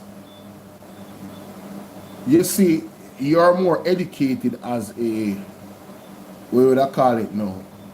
A voter. So you see, this mirage of lies, and it's a deceptive statement when they say no new taxes. If you pay taxes, you would know that they are deceiving you when they say that. You understand? And she knew at the point when it was said that they were deceiving the people. And now it's getting worse, because now they have come, after deceiving the people about no new taxes, they come now with new taxes, a barrage of new taxes that is going to definitely pressure the regular folks even more. You understand? So, man, let me tell you something. Lambert Brown just teach me something a while ago. I did not know that they were the one that put in. And she was talking about the education tax too. Yes, my friend and I talk about it. Mighty God. No, man. Me I go move on to the next person. This can't serious or real. Oh, me post that already. Me never did listen to this. Specific to the Asset Tax Amendment Act 2026. As the Minister indicated, the bill proposes to amend the filing and payment date for the asset tax. It doesn't reduce the tax, it doesn't phase it out, it does not commit to removing the tax. It simply changes the date when it's filed and when it's paid. And while these administrative adjustments may be necessary from time to time, this amendment, in our view, misses the central issue in relation to this tax entirely. Because, Mr. President, the real issue with respect to the asset tax is not when the tax should be paid. The real issue is whether the tax, which is currently a burden to financial institutions, its customers, and its shareholders, should continue to exist at all. Mr. President, let's speak plainly about why this tax is problematic. The asset tax does not tax profit. It doesn't tax success. It taxes the mere existence of capital. You're being punished for putting capital to work in the economy. In simple terms, a financial institution pays the tax, whether it makes money or not. I don't think anybody could argue that that sounds inconsistent. It pays whether the economy is strong or weak. It pays whether lending and investing is booming or slowing. This is not how most taxes work, Mr. President. Normally when a business earns more, it pays more. When it earns less, it pays less. That is fair and logical. But this tax does not move with performance. It's fixed against the size of a company's balance sheet. So even in difficult times, even when margins are tight, even when institutions are trying to support recovery, as all financial institutions should be doing now, the tax remains. It means, Mr. President, that the cost of this tax doesn't simply sit on the books of the financial institution. It shows up in higher borrowing costs. It shows up in lower dividends to all investors, to include pensioners, all investors, small and large. It reduces the investment capacity of financial institutions, and there is less room for these institutions to support businesses and individuals. It quietly, like a phantom, increases the cost of capital in this country. And in a developing country like Jamaica, capital is not a luxury. We're a country with... So it is counterproductive. If it increases capital, it's counterproductive to the economy's growth. And we wonder why the economy is not growing. Wow. Yo, the asset tax is so like our demon tax. Is it just me? Based on what Mr. Ferguson is explaining, right? This asset tax coming like a demon tax, brother. Or if you tax somebody even when they're not making the money. How? If they're producing, you tax them too much, well, a percentage tax go by. So if them are make $40 billion and then pay 15% of 40 billion, it's the same 15% out of 100 billion or 500 billion. So automatically the government makes more of that company the more productive they are. But if you are going to tax a company that does not make any money or make a lot of money or don't even balance them books. What's going on, Ryan Campbell? Big up, my brother. Yes, Gloria, it's unconstitutional. Man, I don't know about all of that, but I don't know if it's unconstitutional or not, but that's unfair, bro. That's a tax from hell. That sounds like one tax where Pharaoh and with a guy that name from Greeks and Rome. Yeah, one a Roman leader them and one a Greece leader them. It sound like one a wicked leader them from them time there. One tax from them. Even when the poor people them they poor and them may not get, you know, good protection or nothing or whatever, them used to just tax them one portion of tax and keep them poor. That's what this tax sound like. Asset tax sound like a demon tax, brother. Scarce resources, as we are constantly reminded. Capital is what finances homes, businesses, infrastructure, and jobs. Exactly. The tax is distortionary, and that's the issue surrounding it. It affects the ability of Jamaicans to borrow, to invest, to save, and to earn ultimately. And that is why this tax, by its very design, works against the growth that we say that we want to achieve in this stage of our history. Mr. President, so you may ask yourself, why was this tax introduced to begin with? And that is an important context to set. The asset tax was introduced at a time when the country faced unsustainable debt, limited fiscal space, and severe economic vulnerability. Jamaica's recovery from that point did not happen by accident. It was the result of deliberate legislative and fiscal reforms, including the necessary restructuring of Jamaica's debt through the National Debt Exchange, the imposition of fiscal discipline, through binding fiscal rules, and the country's engagement with the international money. Pause. The imposition of fiscal discipline. I tell you guys, the JLP never had a choice but to be fiscally disciplined. It was imposed upon them. They are not stewards of the economy. They are following the law, the fiscal laws. And because they have to follow it, it makes them appear to be good managers of the economy. But they don't have a choice, ladies and gentlemen. The things they have a choice on, like asset tax, they obviously are abusing it. The things they have a choice on, like the $11.4 billion coming out of the NHD, they obviously are abusing it. And even after abusing these things, where's the money going? How comes the economy cannot grow under their leadership? These are the questions we have to ask each other. Wow. Exactly. That is distortionary, and that's the issue surrounding it. It affects the ability of Jamaicans to borrow, to invest, to save, and to earn ultimately. And that is why this tax, by its very design, works against the growth that we say that we want to achieve in this stage of our history. Yes. Mr. President, so you may ask yourself, why was this tax introduced to begin with? And that is an important context to say.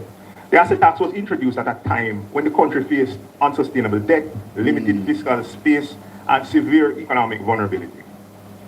Jamaica's recovery from that point did not happen by accident. It was the result of deliberate legislative and fiscal reforms, including the necessary restructuring of Jamaica's debt through the National Debt Exchange, the imposition of fiscal discipline, through binding fiscal rules, and the country's engagement with the International Monetary Fund in 2013, after we effectively abandoned them in the previous administration. Right? It was the People's National Party who made the hard decisions at that time to introduce this tax. Those reforms were understandably imposed at that time and caused a burden on the economy. But it is important to state, that that burden was ultimately borne by Jamaicans. It was borne by our financial services sector. It was borne by Jamaican investors. The National Debt Exchange required domestic institutions, pension funds, individual investors to accept lower yields, extend maturities, and reduce returns in order to help. And at that time, the financial services sector stepped up in the national interest. They accepted those sacrifices because they understood, all Jamaicans understood, that these measures were necessary for a time to restore Jamaica's stability. And because they were assured that these measures, these extraordinary measures, were only being introduced for a period and that they were temporary, they acted in good faith. Ladies and gentlemen, if you notice, the JLP continues these types of things and keep the foot on the Jamaican people's necks. The extraction of the $11.4 billion, keep the foot on the people's necks. The asset tax, keep the foot on people's necks. When both those things were not necessary anymore, no, they were still using it to keep the foot on the people's necks. You want a wickeder government than this? I'm see some labor writer watch me replay. Big up on yourself, watch the replay. And I drop comment in the comment section. Big up on yourself.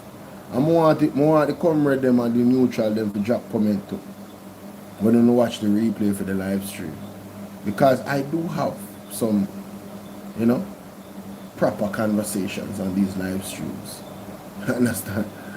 About a lot of different topics in regards to what's going on in Jamaica, right? Albeit the size of the audience at times, we still keep it,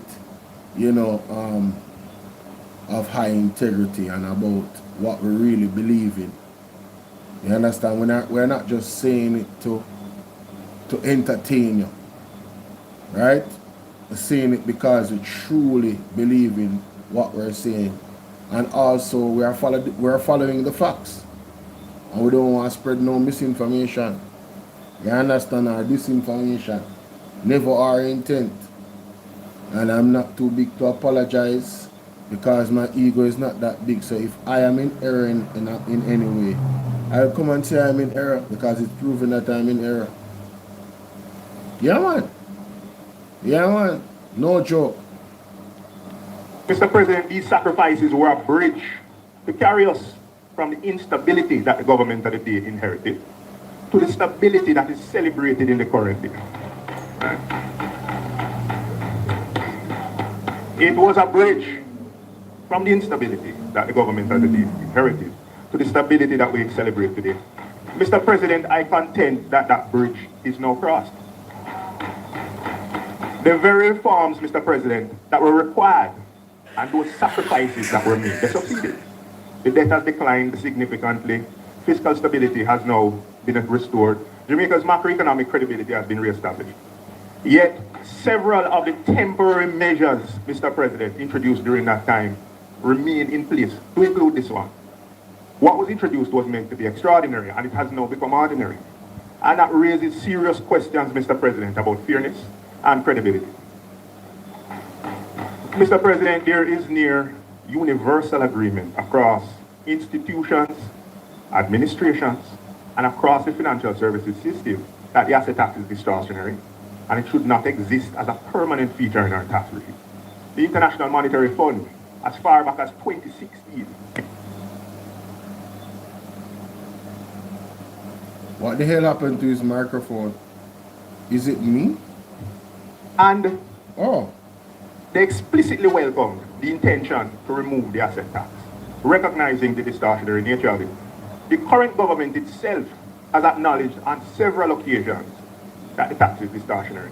In his presentation of the 2020-2021 budget, the former Minister of Finance, Dr. Nigel Clark, in announcing an intention to reduce the asset tax from 0.25% to 0.125%, noted that the tax was distortionary.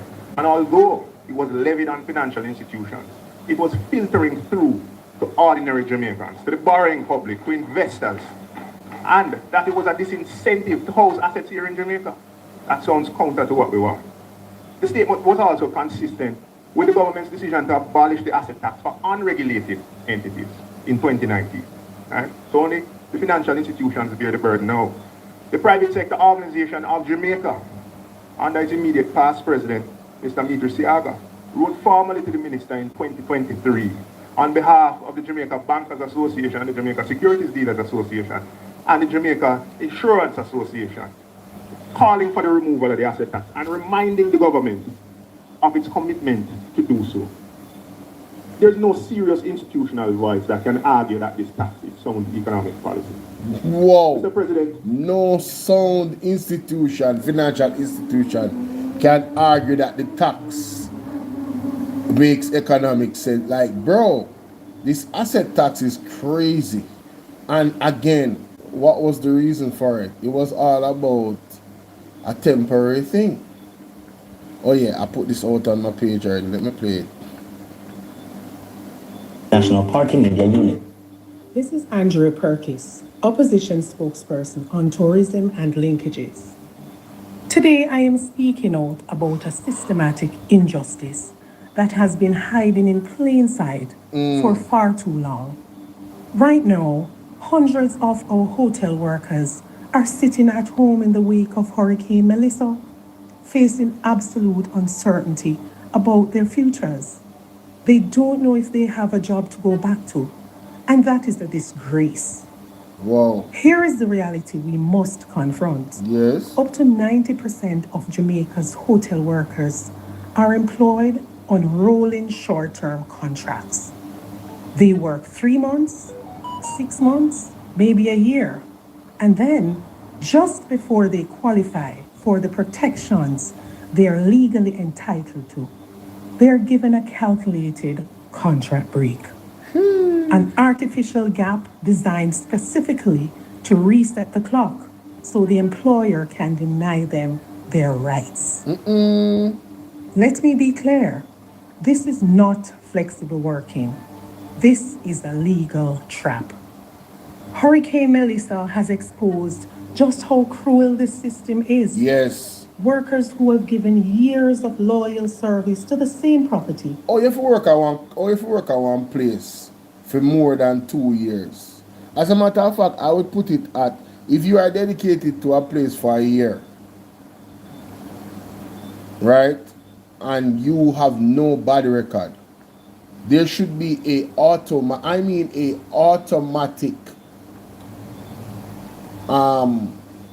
you know, and I'm talking about good behavior, like you are not involved in anything nefarious, you haven't been suspected of anything, there's no evidence of you harassing guests, and you are a consummate professional. I do not see any good reason why you don't make staff after that.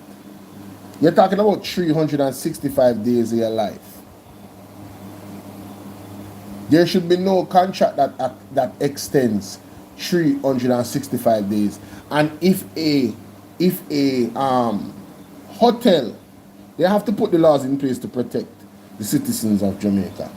They really, and you know, listen, if I was one, elected, and two, you know, equipped with the knowledge to make these things happen,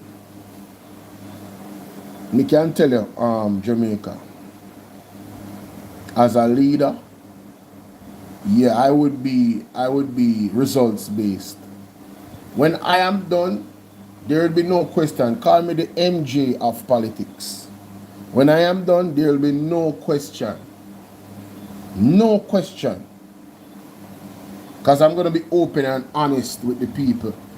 And civics would have to be in school because they would have to understand the intricacies of politics and how the entire system works and what a politician power, depending on what area, you know, he is, whether he's an MP or a councillor or whatever, what actually is in their power to do. And the aim for my administration would be to have whatever post that anybody is in, they would be the GOAT at what they're doing, the greatest of all time. So if they're a councillor in a certain division, they would have to outmatch the councillor that came before them. And it's performance based because there's going to be an evaluation. If you're not performing in your role, you will be replaced. Period.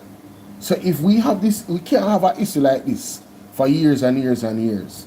And the politicians expect us to believe that they have no control, absolutely no control over the amendments in protecting the workers, ladies and gentlemen. This is unacceptable. Unfortunately, it is not unbelievable. Because there's so much other, the standard of this government is so low. When you hear about things like this, continuing is like, we have been immune to poor governance. We have become, they are so terrible that we have become immune to poor governance. Like, oh yeah man, we know say that them do man, a regular thing. I just saw it go. That's how them put. They have made us accepting passive, you know, leadership. And again, it speaks to leadership, and that's why we're here. And we hear people talk about Mark Gordon, but let me tell you something. And this is a fact, and they know it. All of the labor rights, them know it. Every last one of them. They know that if Mark Gordon got an opportunity to run this country, he would run several circles around the Jamaica Labour Party present leadership. You hear what I said? Several circles. And that's a fact. And that's what they're most scared about. If Mark Gordon was given the opportunity fairly and equitably in a free and fair election, he would have won the election last year. And the people of Jamaica would have seen Mark Golding at work.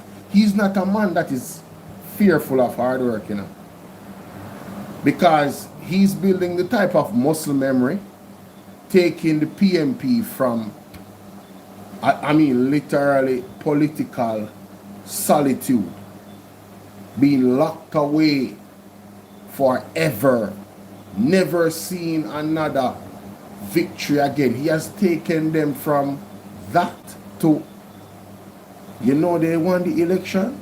You know that they really stole the election from the PMP. This is the conversation, and the Labour, them know it.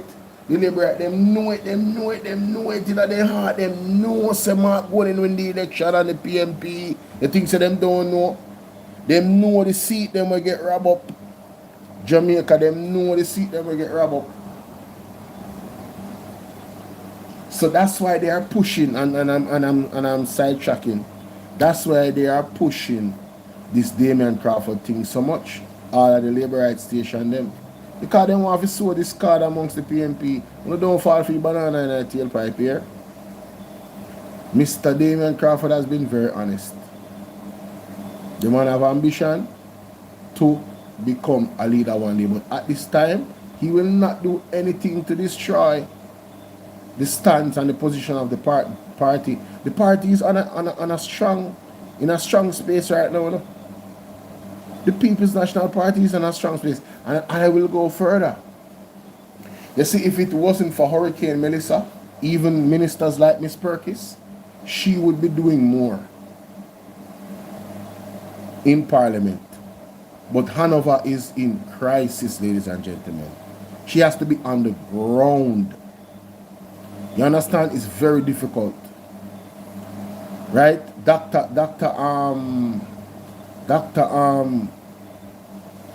think I've done here. Eastern and Western Westmoreland, all three men, Vaz, you understand, Jensek, and Mr. Hales, all three of them.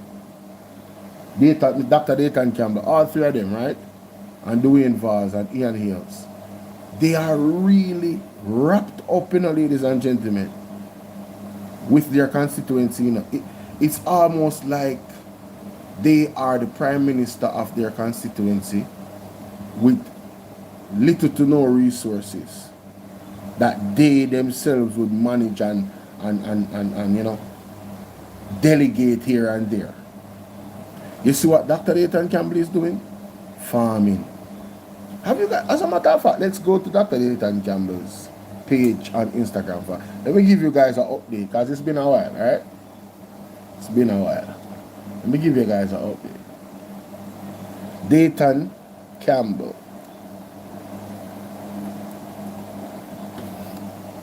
Let's go to him. Let me show you some things here. You see this?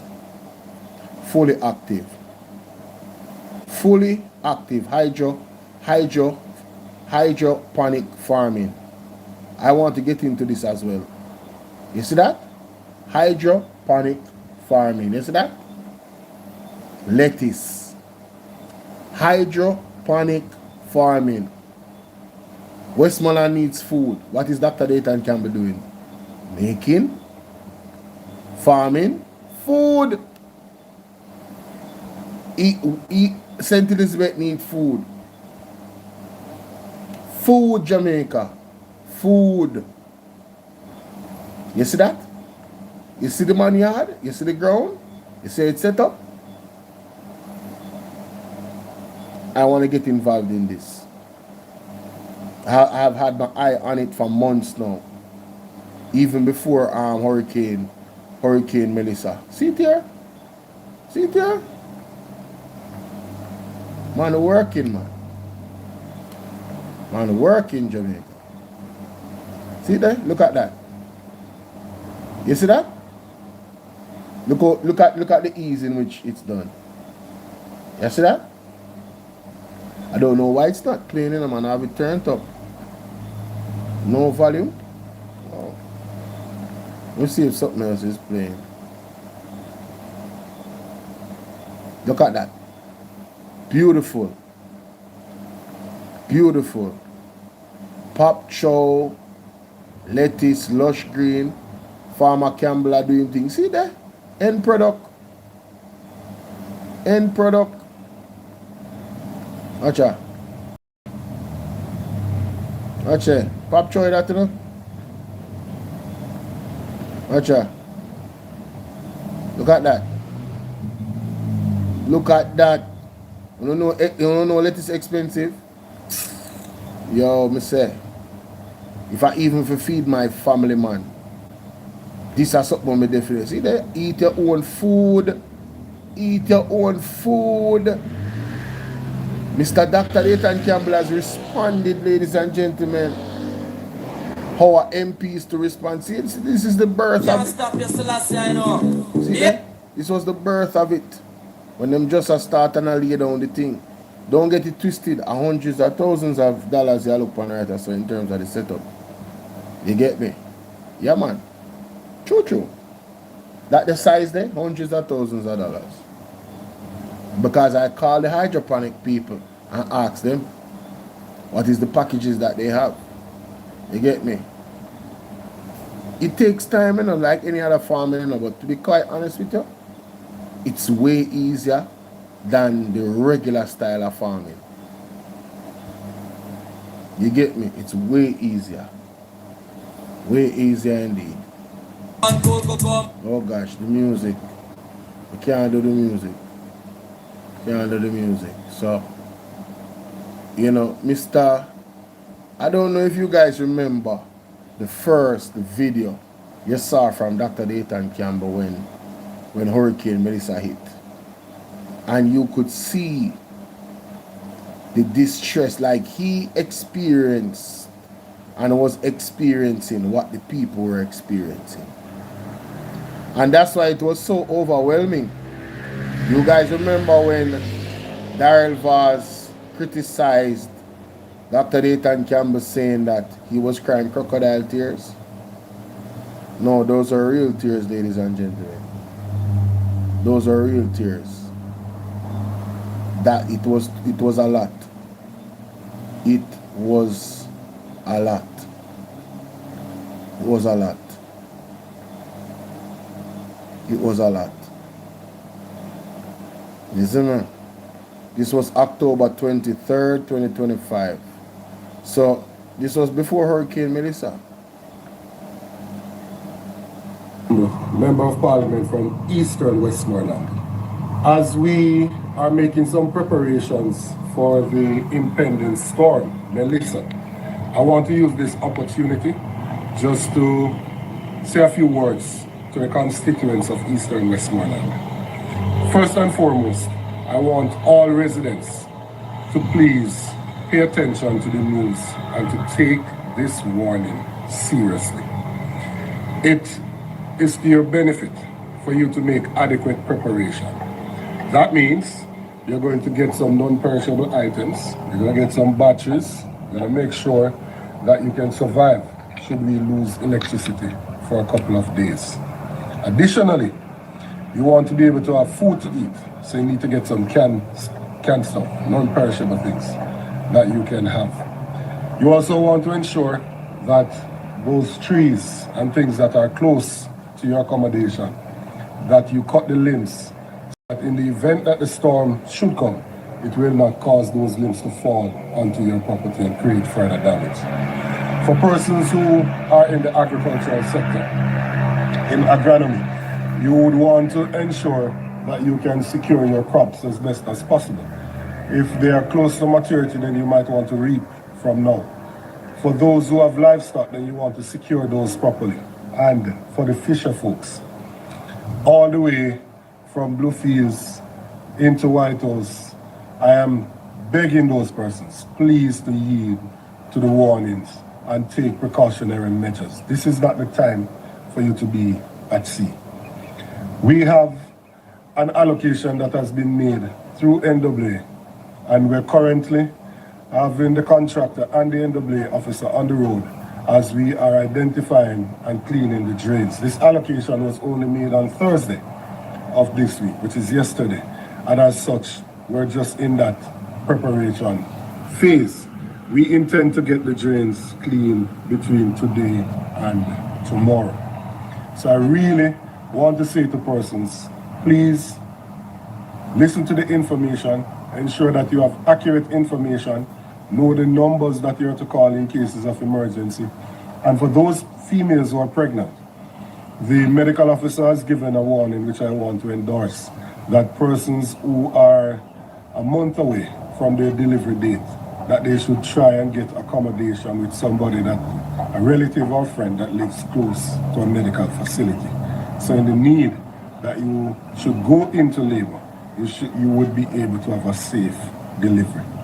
We will be sharing the list of the shelters for all 4 divisions, and so you'll be able to know which shelter is closest to you in case you should need one. We continue to make preparations as to how we will treat with the aftermath of this hurricane. But I really want us to ensure that we can protect life and protect property to the best of our abilities. Thank you very much and remain safe. God bless you. Hi, I'm Dr. Dave. So, Dr. Dayton Campbell, that was some days before the hurricane hit. You understand? Leadership. You understand? Cleaning out the drains them.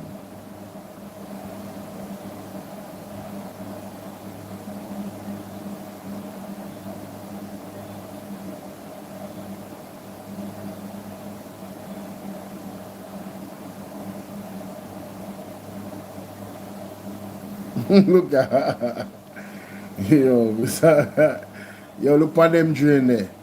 I see us work them there, the man them are doing, no man, the drain them in one bad. Yo, imagine if them never do this. Them drain are in one terrible condition, could they? Look like they never clean it yet. Could they? Mighty God. Huh? Look at that, man. Wow. Wow. Look there. Dr. Dayton Campbell, the Member of Parliament for the Eastern Westmoreland. Based on the latest update, we're seeing that Hurricane Melissa is supposed to make landfall in Eastern Westmoreland. Over the last couple of days, we've been making preparations. So we've cleaned a few of the drains in the White House here, all the way up to Hopeton Bag, into Darliston, into the Leamington Division, and also into Betterton. There are a few of the shelters that are currently open in the White House Division of the Petersville Primary and Kings Primary. And in Leamington, we have True Park and Ashton Primary. And up in Darliston, King Karen, Bigford, Darliston, Mount McLeod that are currently occupied. The persons are there, and some supplies are there. I'm making a final appeal to all residents to take the warning seriously. The parish coordinator is Mrs. Marcy Campbell, and you can reach out to her, know the emergency numbers. Again, I'm reminding persons who are pregnant to go closer to a healthcare facility, and a special appeal to the fisher folks from Bluefields all the way up to White House. This is not the time to experiment. This is not the time to be at sea. Preserve your life. Everything else we can recover. But your life, we can't recover that. So ensure that you take all the necessary measures to preserve your life. We have received an allocation that we're putting together, some tarpaulin and some food supplies for persons who are in. We've already got some calls from some individuals also. We know in the immediate aftermath that we need to tend to. So here's me saying to you, as I go out, take care of yourselves, take care of your families, and listen to the warnings. Be prepared, and always reach out to myself or the councillors or any one of the councillors from the disaster center. Thank you. God bless you. Have a good day. And this was a day after Hurricane Melissa. Hurricane Melissa made landfall in New Hope, which is in White House Division in East Portland. It then traveled across the constituency, creating mayhem in all 4 divisions. The scenes are horrific. The reason you are not seeing it is because the people have no connection and the roads are impassable. The shelter and Chantilly primary collapsed and unalived a female. We need help. This was Dr. Dayton Campbell, October 29th, 2025. You see why they were criticizing Andrew Honest? You guys see why they were criticizing Andrew Honest? When he never made it to Westmoreland, same couldn't land. That was where landfall was made. And they declared St. Elizabeth Ground Zero. And that appears to be because of some other agenda. Hey, me telling you, man.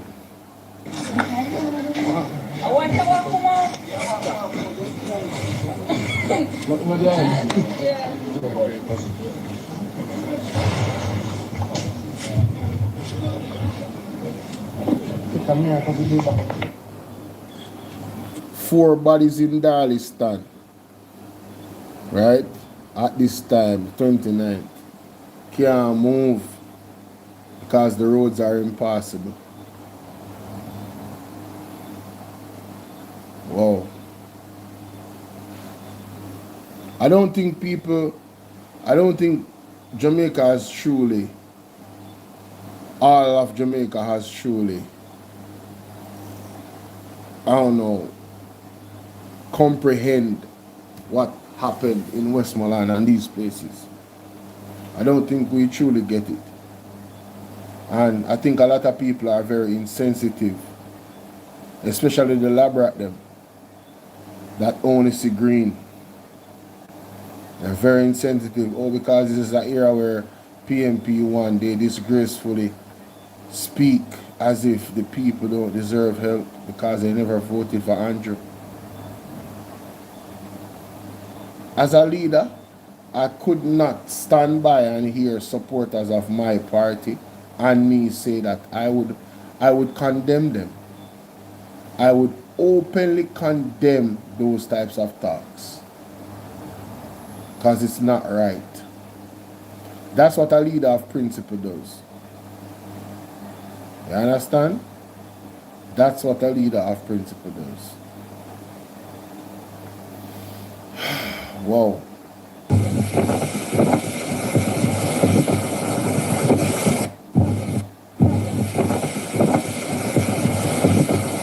Yo, look on the vehicle there. Mighty God. No, man. No, man. No, man. Look at Bluefield. Graves covered underwater. Box beer. So Dayton Campbell really had his hands full, ladies and gentlemen. And it's not just him. Miss Heather. What's her name again? That lady from Hanover. You have two PMP people from Hanover. Miss Perkis and Miss Heather. I don't remember. Mrs. Heather. So I don't remember her last names. But I mean Zulika Jess. I mean, mighty God. That lady is a champion. Zulika Jess is a champion. The people in St. Elizabeth, hold on to her very, very tightly and don't let her go. You hear what I said? All the people in St. Elizabeth, hold on to Zulika Jess tight, tight, tight, tight, tight.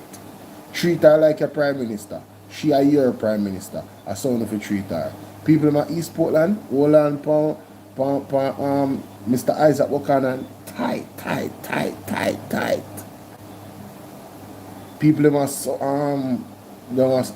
South St. James, hold on Queen of the South, tight, tight, tight, tight, tight. Western Westmoreland, Ian Hills, tight, tight, tight. Central Westmoreland, Dwayne Vaz, hold on upon them. If they want to do writing, hold on. Look on the road, them Jamaica. Look at the river took its way and take the road away. You hear that?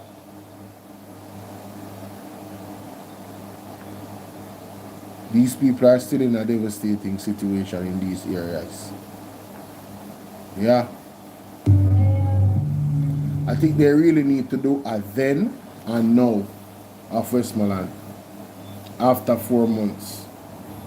Darlington, Bethel, all them places. Same thing with Hanover, same thing with South St. James. Them really need to do a then and now.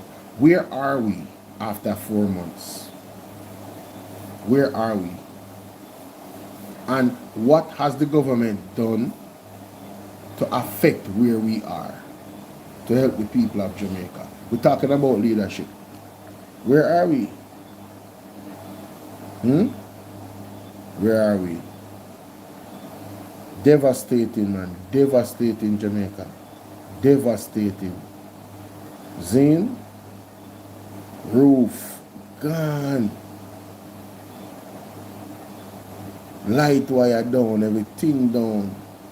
You know what this does to the people? Psyche, when they look around and they see the place like that, it's either it breaks you or it makes you, you know.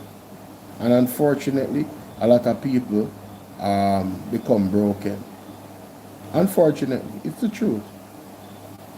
Unfortunately, a lot of people don't pick up them bootstraps and start to build back same time and try to find a way out.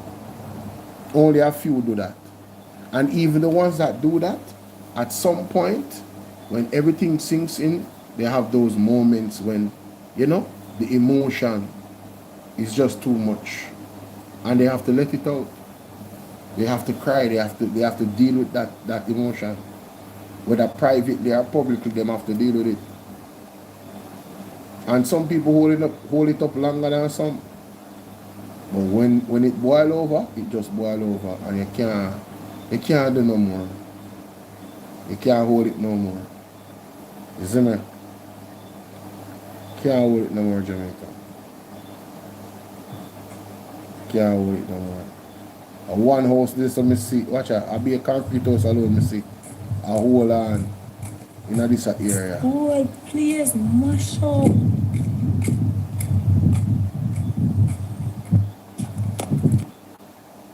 Watch them, man. My God.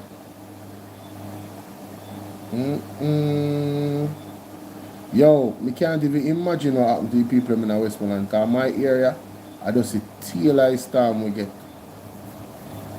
I remember me tell you, I worries in our dance. When Mrs. Tree start swing, when me hear things start pop down and I drop our roof, me I say backside. No sir. Remember me tell you.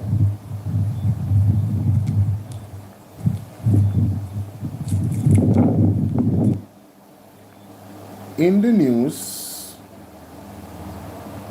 I forgot to do the news. Yeah, man. In the news.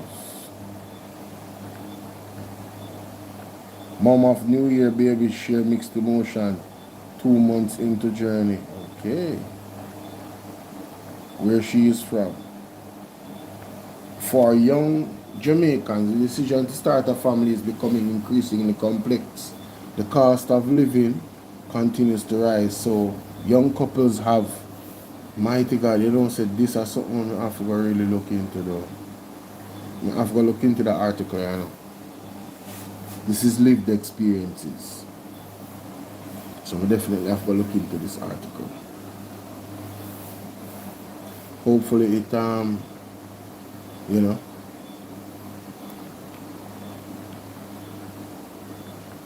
copy the link here and paste it.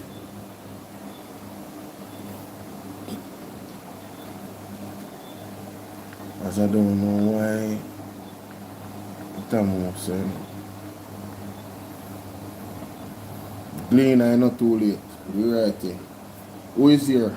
Who is here with your boy? Like a lot of people, but big up the people and what they are saying here. We need to read the article here. Westmoreland Chamber urges balance on proposed digital syntax. What is? President of Westmoreland Chamber of Commerce is urging the government to strike a careful balance as it moves to impose new taxes on digital services, alcohol, cigarette, and sugar drinks to meet the demands of economic fallout caused by Hurricane Melissa. The taxes will be an economic fallout. Common law couples caution against duplicate hurricane claims within household. Colonel Charles Jr., Minister of Labor and Social Security, is cautioning residents against submitting multiple hurricane relief applications from the same household, warning that the practice could delay or disqualify legitimate claims under the government shelter recovery program. Okay.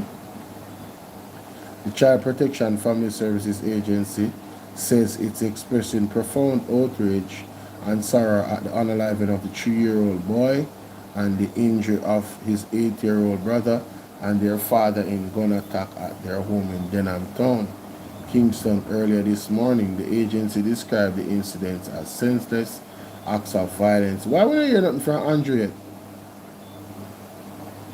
Andrew don't know about this.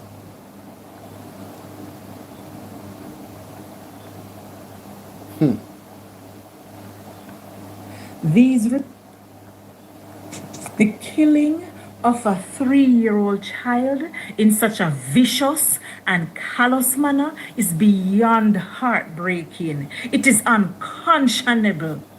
When our babies become victims of gun violence, it signals a dangerous moral decline within our society. True. We cannot normalize or become numb to these atrocities. True. Our children are to be protected, nurtured, and cherished, not harmed and killed like animals. These repeated attacks against our youngest and most vulnerable citizens should shake us to our core as a nation. Every child's life is... Hey, mommy, them are going to wait till God shake with, man. And at the time, them are going to feel the shaking, you know, when God shake with. Sacred. As a country, we must examine what it says about us when our children are murdered and buried before they have had a chance to live. Talk about it. We all share a collective responsibility to safeguard Jamaica's children. Even as we speak out against this horrific act, the CPFSA is equally committed to standing with this family in their time of grief. Our first responders will be working closely with them to provide grief counseling and any other necessary psychosocial support that they need to help them navigate this unimaginable loss. Yes. While we cannot undo what has been done, we can ensure that they are not left to bear this pain alone. Hey, Freedom, big up yourself and big up your page. We never know say the content, you know. See, me check your out, come subscribe and see some things. You know what I mean? Big up yourself, man. Big up yourself, man. Continue to do it, man, because we need the people in the space that talk the truth, you know. A man charged over the theft of gaming boxes from a bar in St. Catherine was on Friday remanded when he appeared in the parish court. Omar Dennis, 35 of Denham Town, Kingston. Okay. 17-year-old boy charged in connection with murder of Boscobel businessman. What? What? What? Are you serious, bro? What the hell is going on in St. Mary? What? Garfield scene. Last Monday, the minor is charged with conspiracy to rob and possession of criminal property. He joins police constable Quinny Blake and Daz Hain along with Tyrone Acosta as accused in the case. Wait. Hold on. Colleen, good night. So this is the case that everybody had talked about. A 17-year-old boy from Boscobel, St. Mary, has been charged by police in connection with The shooting death of 59-year-old businessman Garfield Singh. Me hear say Mr. Singh is a promoter. Zin at his Boscobel home last Monday.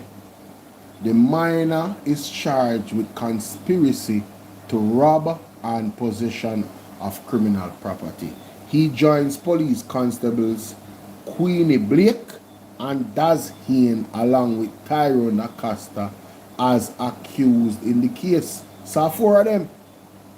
You have Constable Queenie Blake and Daz Hien, 2 police that you know, with Tyrone Acosta and the young 17-year-old. Mighty God.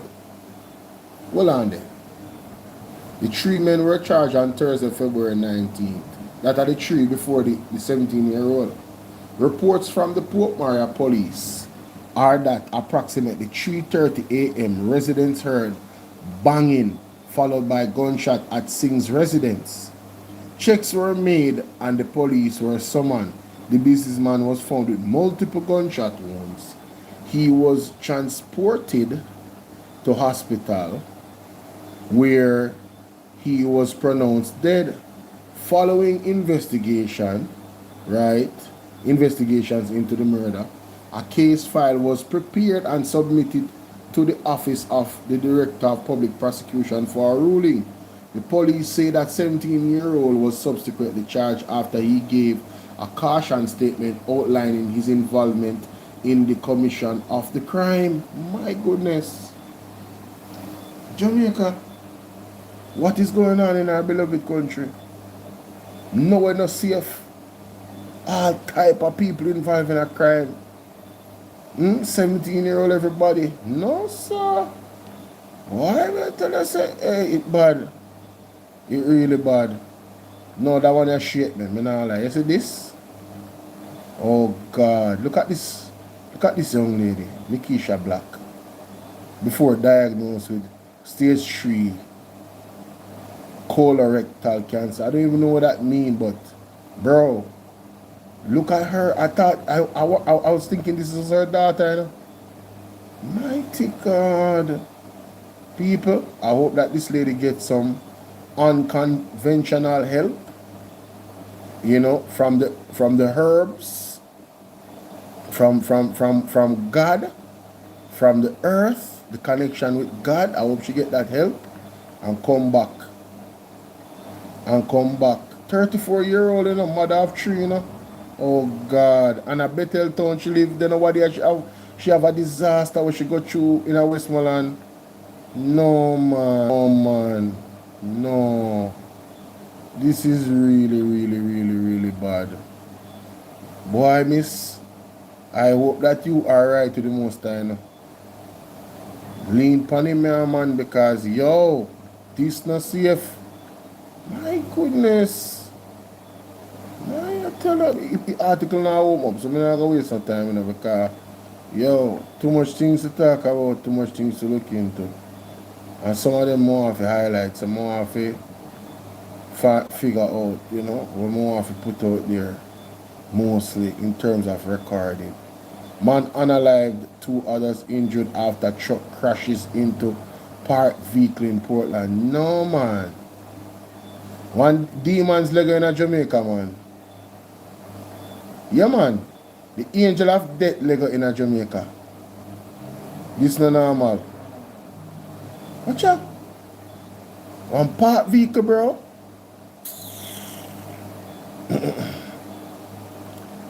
Big up, Mr.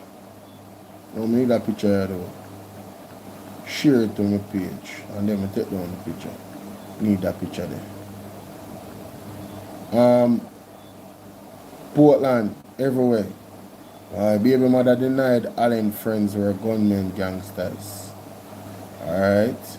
President Trump wants to impose a 15% tax up from 10% he announced after Supreme Court decision. Okay. Desmond Mackenzie offers $600,000 reward to help capture predators behind the deadly Denham attack. 600,000. Okay. 3-year-old unalive father and brother injured in Denham Town.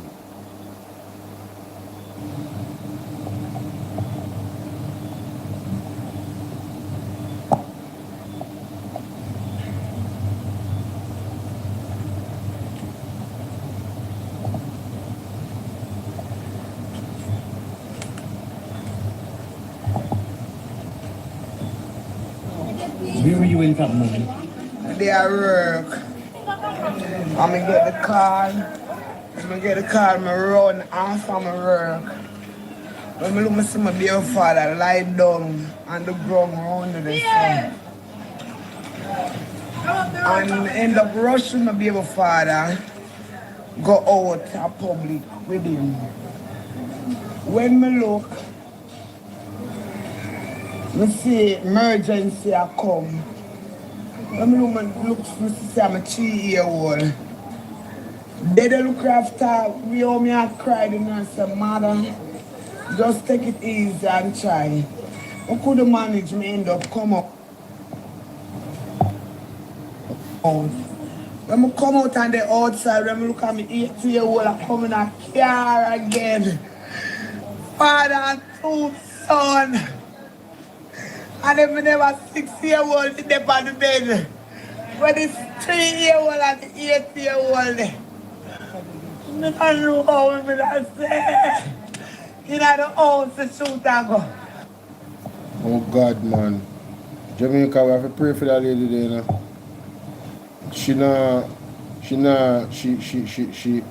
zone out. I can see say he does too much. She can't manage, bro. Right now she make me in one space right now, just half of fear energy.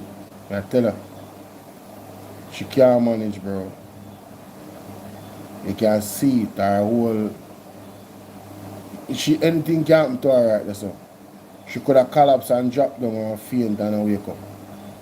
To how she have mental and spiritual strain right there, so right now, in that moment. I don't know how she had the right now. She go in the same space or worse. Yeah, man, you have to pray for her, man.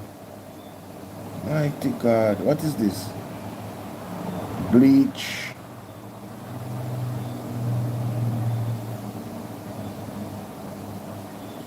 Oh, bleach for your skin. Hey, bleach are dangerous for your skin, ladies and gentlemen.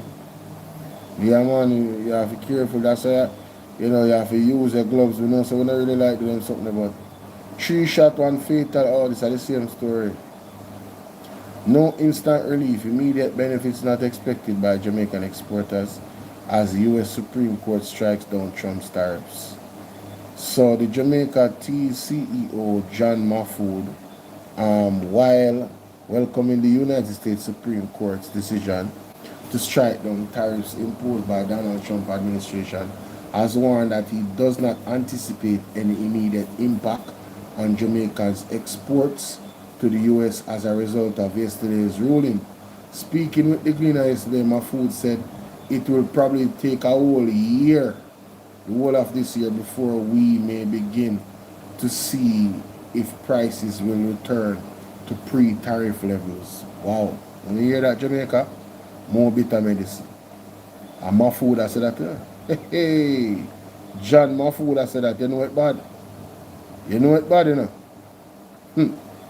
Motor vehicles accident in Golden Springs, St. Andrew. What is this cartoon about? You diss me, and we earlier, boy. What the hell is going on here? Them man, they too soft. What going on, sir? No man, it's a cartoon that need help. It's a cartoon that need help. What is this? What is? Help. I am needing. I am pleading to the public. I am begging help. I am in need of assistance. I don't want to lose her. Her birthday is on the 26th of February. She's a couple of days away from having her 41-year-old birthday. I'm pleading to even the Prime Minister and the Holiness to help me I ask for my friends and family here and abroad to assist us. I have no other means of getting this $55,000 to help her.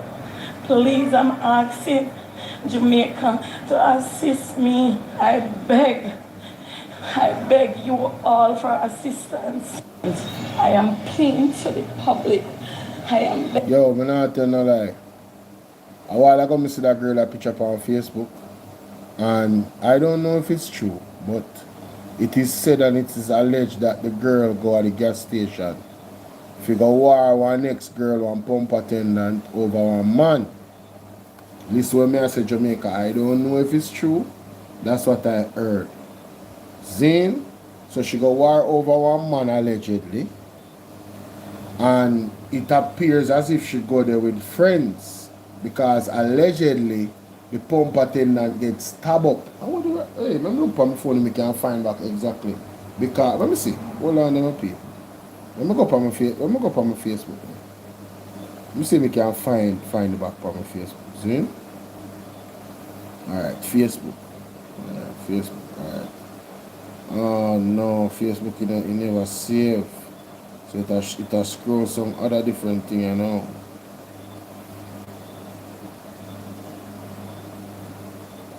Hold on, them people. Let me see if we can find back that story there.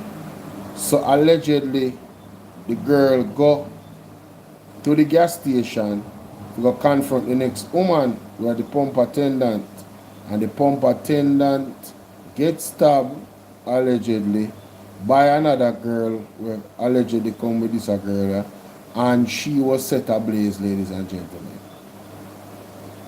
She was set ablaze. I mean, honestly, if this case is what I'm hearing it is about, this is a clarion call for the people of Jamaica to not choose violence. Yeah? Yeah, man, don't choose violence. It's a clarion call. Violence is only the last resort, ladies and gentlemen. The very last resort. We agree? If you agree, type agree. It don't make no sense. Then look at this situation and no her sister have to deal with her, so I beg people to help her to save her sister. When if what the story is saying is true, if she did turn her yard, right, and not engage in a no fight or alleged fight, then she wouldn't get set afire. You go sit down, man. I make the man go on about his business. Right? Yeah. So then I make the man go. And if it was a man, would I say the same thing too? Brother, them thing I want where we are go so Babs and do things to female and them something. Brother, basically me can't tell the man himself to do. Observe the signs and always look to God for the secrets of heart. Pray about the person where you are lay down with or choose to be with in your life in that the way there. You hear me say? That's what we have to do. That's what we have to do, Jamaica. So what am I saying, so? Prime Minister, Deputy, can I say this? Compensation for members of the National Political Directorate, Minister of State, Minister of Finance, Minister of State, Speaker, Parliament Secretary, leader. So the leader of opposition, I get the same money as the Deputy Prime Minister Horace Chang. So hold on there. Emily Shields, come to the front of the class. Now you on your platform when I chat say Mark Golding is the highest paid politician. When if what you are saying is true, it would be Mark Golding and Horace Chang. Because according to Uno, Andrew Jones never take no money. See it there, ladies and gentlemen. See the figures there. See it there. One can't see it. No, yeah man, one can't see it, man. You can't see it. See that? Those are the figures. And they see the changes 2023, 2022. So you see it raised 3 million or so, and it raised 3 million again. 3 million plus each time. Or near to 3 million each time. Sometime over 3 million. Not true. Mighty God. Wow. So Emily Shields, I'm not surprised. Let me just say that. I'm not surprised. I told them I listen to that and see evidence there in front of me now. To verify, say you're deceptive. You're actually deceptive. Police have closed the eastbound lane in Sir Floriza Gaspol Highway in Kingston following a shooting involving motor vehicles on Friday evening. Commuters heading towards Harborview are likely to face delays with police divert from Paradise Street onto Victoria Avenue and Windward Road. No further details on the incident are available. I remember one time I drive a town, man. I'm going to tell you, say, yo. Yo, them going at the wrong lane to blows and skirt, yo. Run at the lane, they look like, say, yo, a dead end and I'll be a dead business. No look a joke. I got the power side. You know what I tell you? Got the power side, Jamaica. No look a joke. So this I did Friday evening. And I will if you see this, I just the view. What is this? More than 5,000 pounds of marijuana with an estimated street value of 10 million was seized on operation in Yala, St. Thomas on Friday. Wow. Hey, the man was clamp down on the drugs. They don't notice. The man them a clamp down on the drugs them, bro. Believe. No look a joke about it. USA have Jamaica under pressure. Yo, you see that brother? Him a rub me wrong way. I'm gonna tell you why. Him don't criticize the government, you know. But he want to hold the people them to task. Him is a agent for Christopher Tufton, as far as me concerned. I made the decisions about the government's plan to impose tax on sugary drinks as a part of its 2026. Dr. Delroy Frey, the clinical coordinator at the Western Regional Health Authority, says Jamaica will need a total cultural shift to accept dietary changes to improve their health.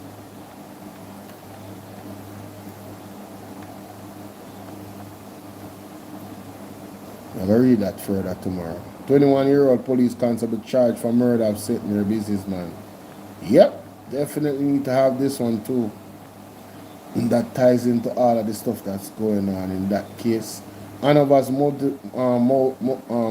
municipal building crumbling, stakeholders concerned. Jamaica among over 80 inmates to be deported by Bahamas to ease prison overcrowding. Can you imagine? What a disgrace. No, sir. So I'm going in a star. Kingston driver want traffic ticket. Day 2. What do you mean by this? Huh?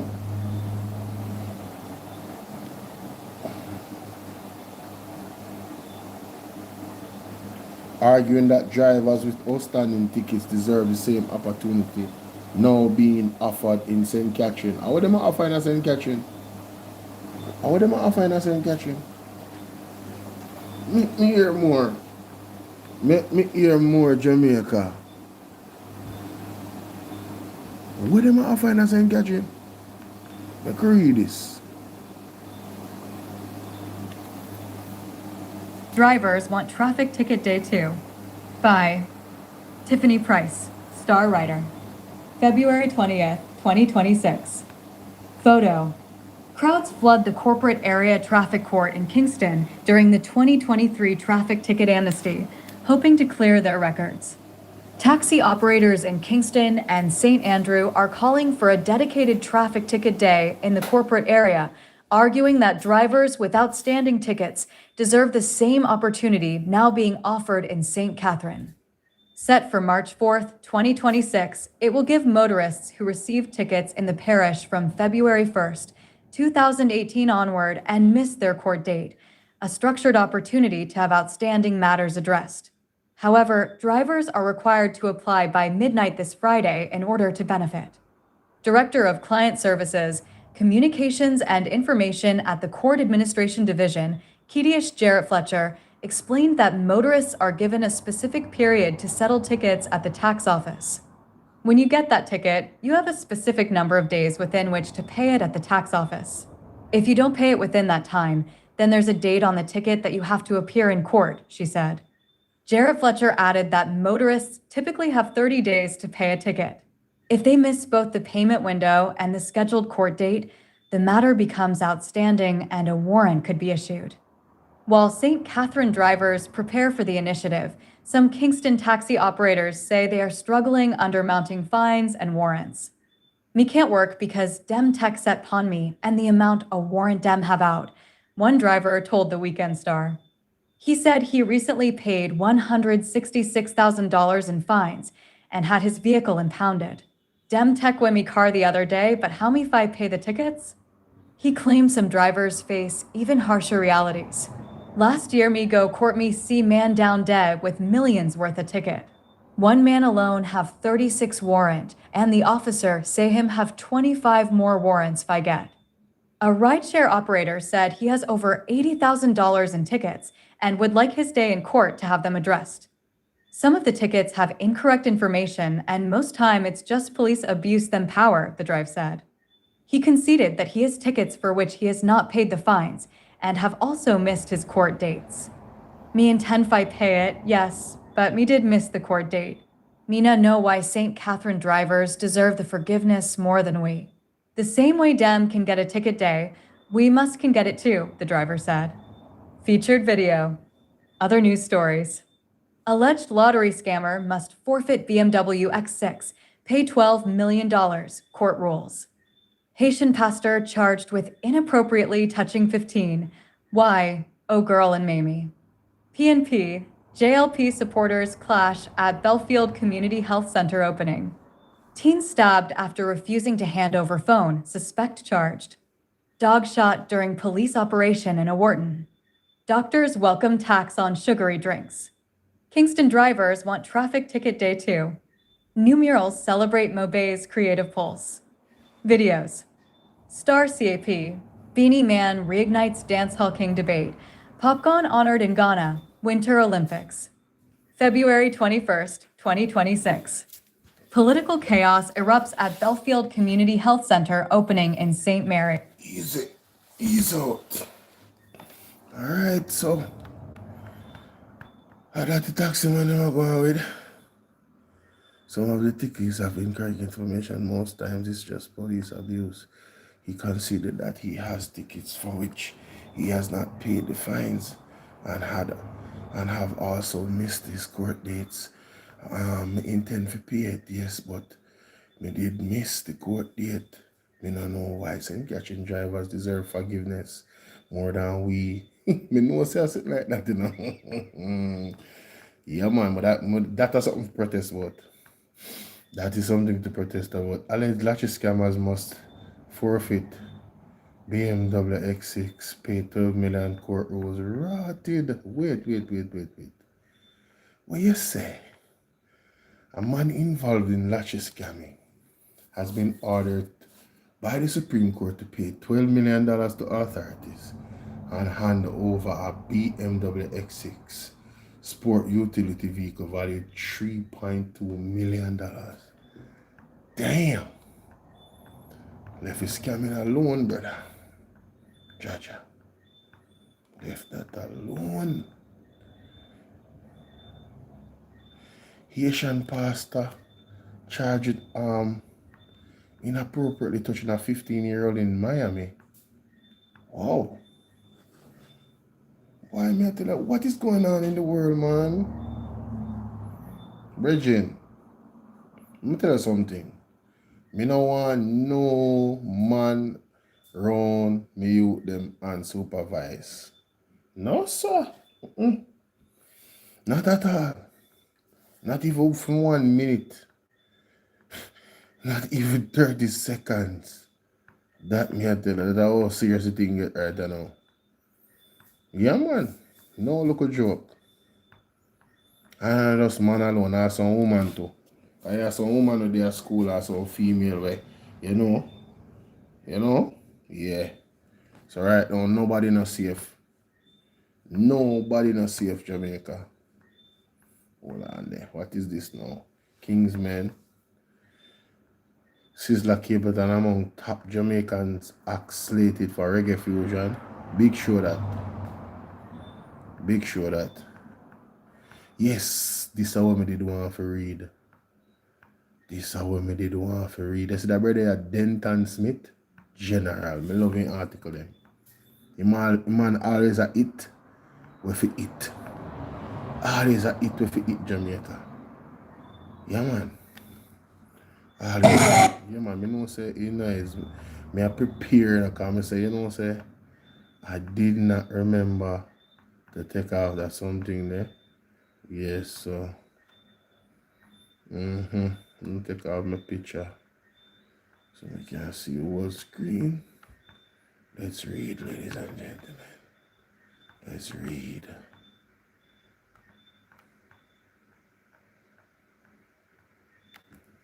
The People's National Party, PNP, increased its seat tally by 1.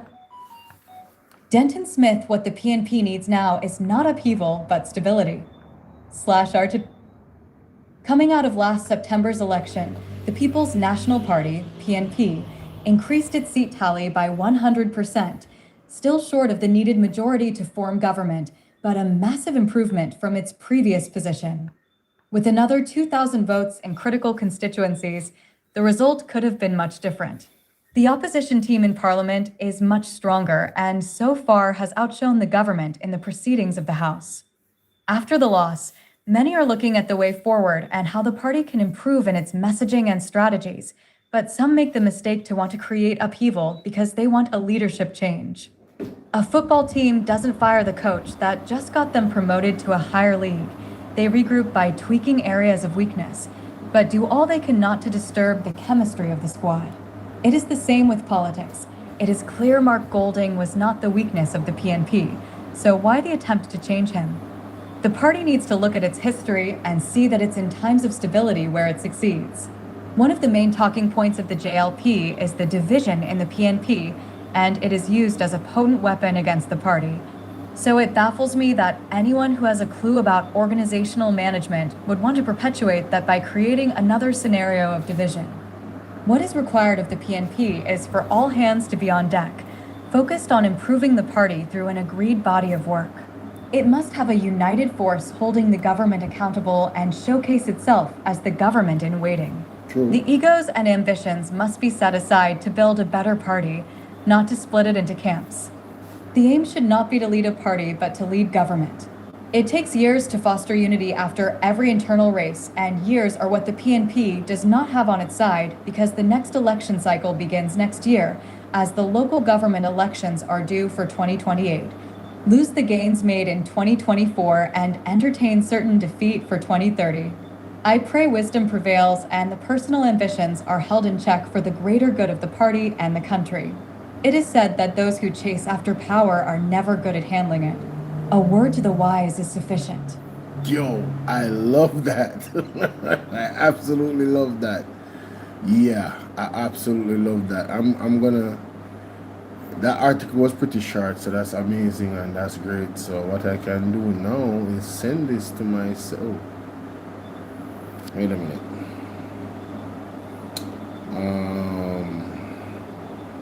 Un momento. I have to just go off camera for a second. Okay. Oh, you're good. Alright, perfect. Yeah. Alright. Let me send this to myself. I'm gonna be editing that and doing my thing, you know what I'm saying? You know what I'm saying? You know what I'm saying? Yeah, you know what I'm saying? I needed that article, man.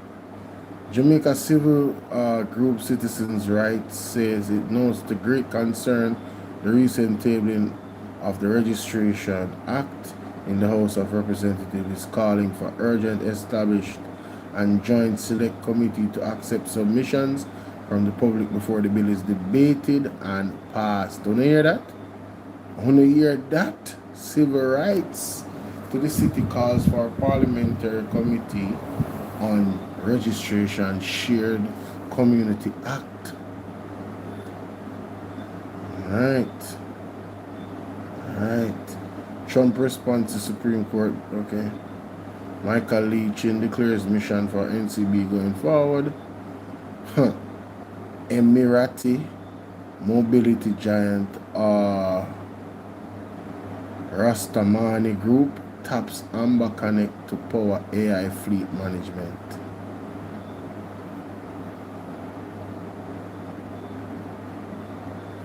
United Arab Emirates car rental. Yo, let me just take a look at this. How does this tie into Jamaica? That's all I want to know. That's all I want. Dubai, okay. Alright. Okay. Alright.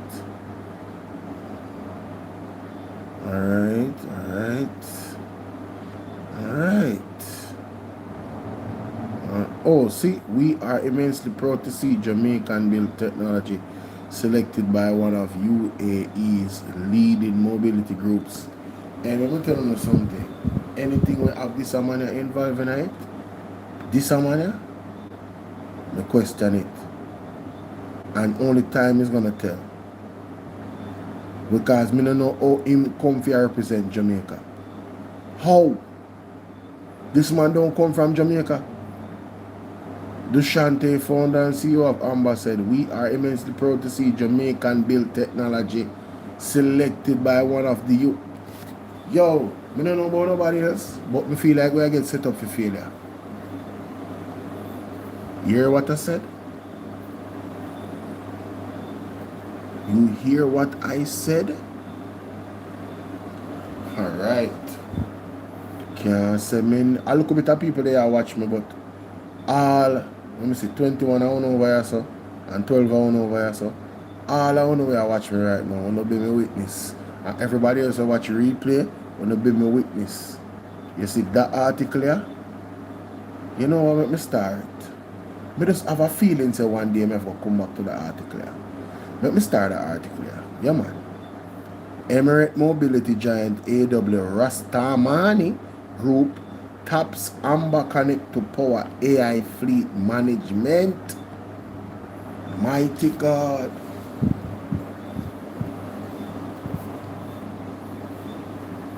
Car rental and premium mobility brand under AWR Mobility in the United Arab Emirates. This agreement will see Amber Connect's advanced artificial intelligence, fleet management, and telematics platform deployed across 13,000 vehicles in the first phase of Shift's UAE fleet, marking a significant export of Jamaican-built technology into one of the world's most competitive mobility markets. Ladies and gentlemen, this man is not from Jamaica, so who am I represent? You know, so I'm going to send that article here to Mystic Sensation. Yeah, man. I'm going to send that article here to Mystic Sensation. I'm going to copy this. I ask him to look into this and do a show upon it. Because I'm the investigator and I have resources. Let me turn off my camera again. Yeah, man, I'm going to ask him, man. I'm going to ask him. I'm going to ask him. You think me not ask him? Me going to ask him. Make me send this to him. You remember good. You remember good. That's about talking about Mystic. Mystic, they live tonight, innit? Mystic Sensation, good night, sir, or good morning, whenever you see this. Please look into this article with Dushan Sivadia Femina. Yeah, man. Do some investigation into this situation. Jamaican technology. Do some investigation, no boss. Please and thanks. Yeah, man. You got Mystic Sensation. Yeah. Let's continue. Yeah.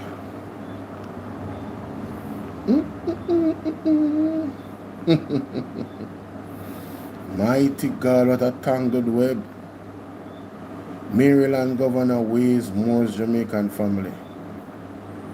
With Cuba sidelined, Air Canada brings additional flight to Jamaica.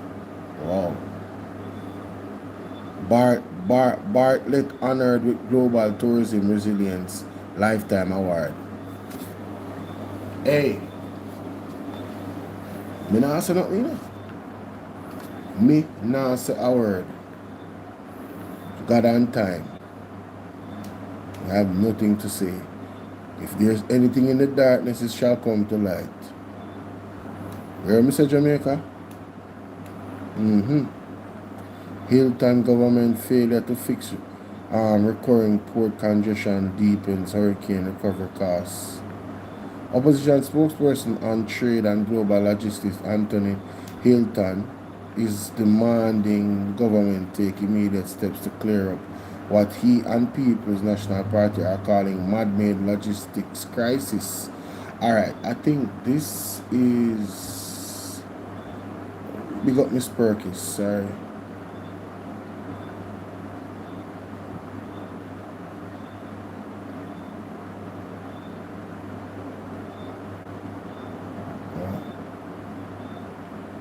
Alright. People's National Party. I think this is the clip right here. Party Media Unit. Here's a release from the People's National Party Media Unit. This is Anthony Hilton, and I am the opposition spokesman on trade, investment, and global logistics. Today, I must demand that the government take immediate steps to clear up the man-made logistics crisis at the Port of Kingston. Mighty God. We are hearing growing complaints from small businesses, individuals, and relief organizations who are facing extraordinary delays in clearing their containers alongside spiraling costs for demurrage and storage. Let me be clear. The annual Christmas congestion at the port is a known and recurring weakness that this government has simply failed to fix. Right. This year, the situation has been made significantly worse by the surge of relief imports following Hurricane Melissa. The government issued a relief appeal and announced duty-free concessions, but they implemented no corresponding operational capacity reforms. No crisis protocols were put in place. The result is a man-made crisis that is undermining disaster response and imposing punishing costs on our people. Individuals and small businesses are being charged hundreds of thousands of dollars in fees for containers they cannot clear because of systemic delays they did not cause and cannot control. It is a private penalty for public sector and port operator inefficiencies. In the context of a declared disaster and with a known systemic bottleneck, the government has a duty to protect vulnerable groups. They must ensure relief. Critical goods are not priced out of reach by poor charges. We need action, not excuses. At pnp.org.jm or check us out on Facebook at Jamaica PNP. Here's a release from the People's National Party. Now, I can tell you, I have had talks personally with a supporter, a huge supporter of this platform, as a matter of fact, about this same problem. That individual has been here since December, and let me tell you, the individual had to change our flight several times. And as a matter of fact, the individual still not getting no answer. Them not picking up them phone, Jamaica. They are ghosting her. You hear what I say? Ghosting. She refuses to leave and go back home. Some of the items them, she explained to me, the expired date coming up soon. These are items, food stuff, you know, that's supposed to be used because to ease off the pressure of Hurricane Melissa. And here we are. So it is a huge problem. It's a huge problem, Jamaica. Huge problem. And it's not a problem, it appears as if they have really paid attention to, because it's either that or they just don't know how to fix it. Because what she explained to me is that they're saying that the container don't strip yet, but the barrel, you know, the barrels are in. The container don't strip yet, Jamaica. So you imagine people in crisis that need food, and because of a systematic issue with logistics, they are suffering for months now. We're in February. We're ending February, going into March. This is quite unacceptable. Quite unacceptable, Jamaica. Quite unacceptable. You get me? Terrible, man. Terrible. Ah, boy, I tell you. I want to say, though, whoa, what is going on here? I want to say big up to Popcorn for his honors that he received. Yes, this is a positive, I have to say. Yes, let me just refresh this. It's quite obviously it needs to be refreshed. Yeah, here we go. No, big up Popcorn, no joke. Popcorn crowned sub-chief in Ghana, honored with title Nana Okofo Afro-Kese. You hear what I said? No look a joke. Big up Poppy. Big up Poppy. That connection there, you know, Ghana and Jamaica connection always strong, isn't it? So, big up Poppy for that. Now, this is also a positive. I want you guys to look at real leadership.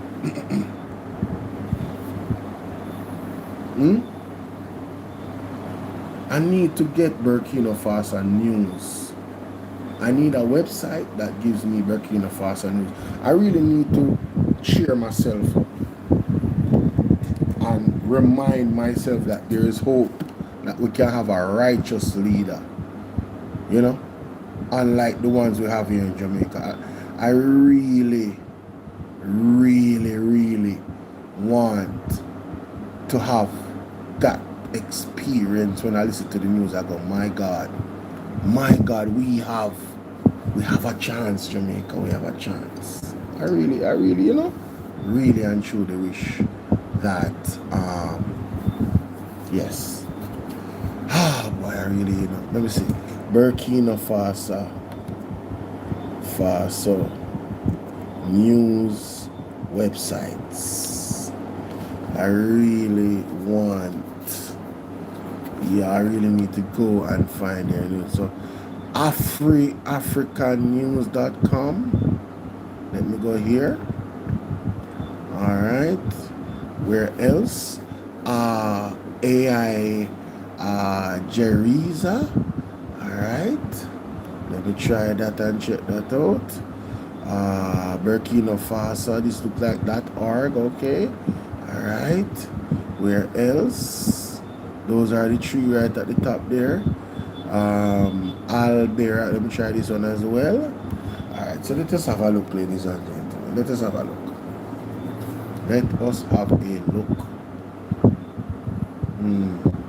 Why has Burkina Faso banned political parties? And what's next? Wait.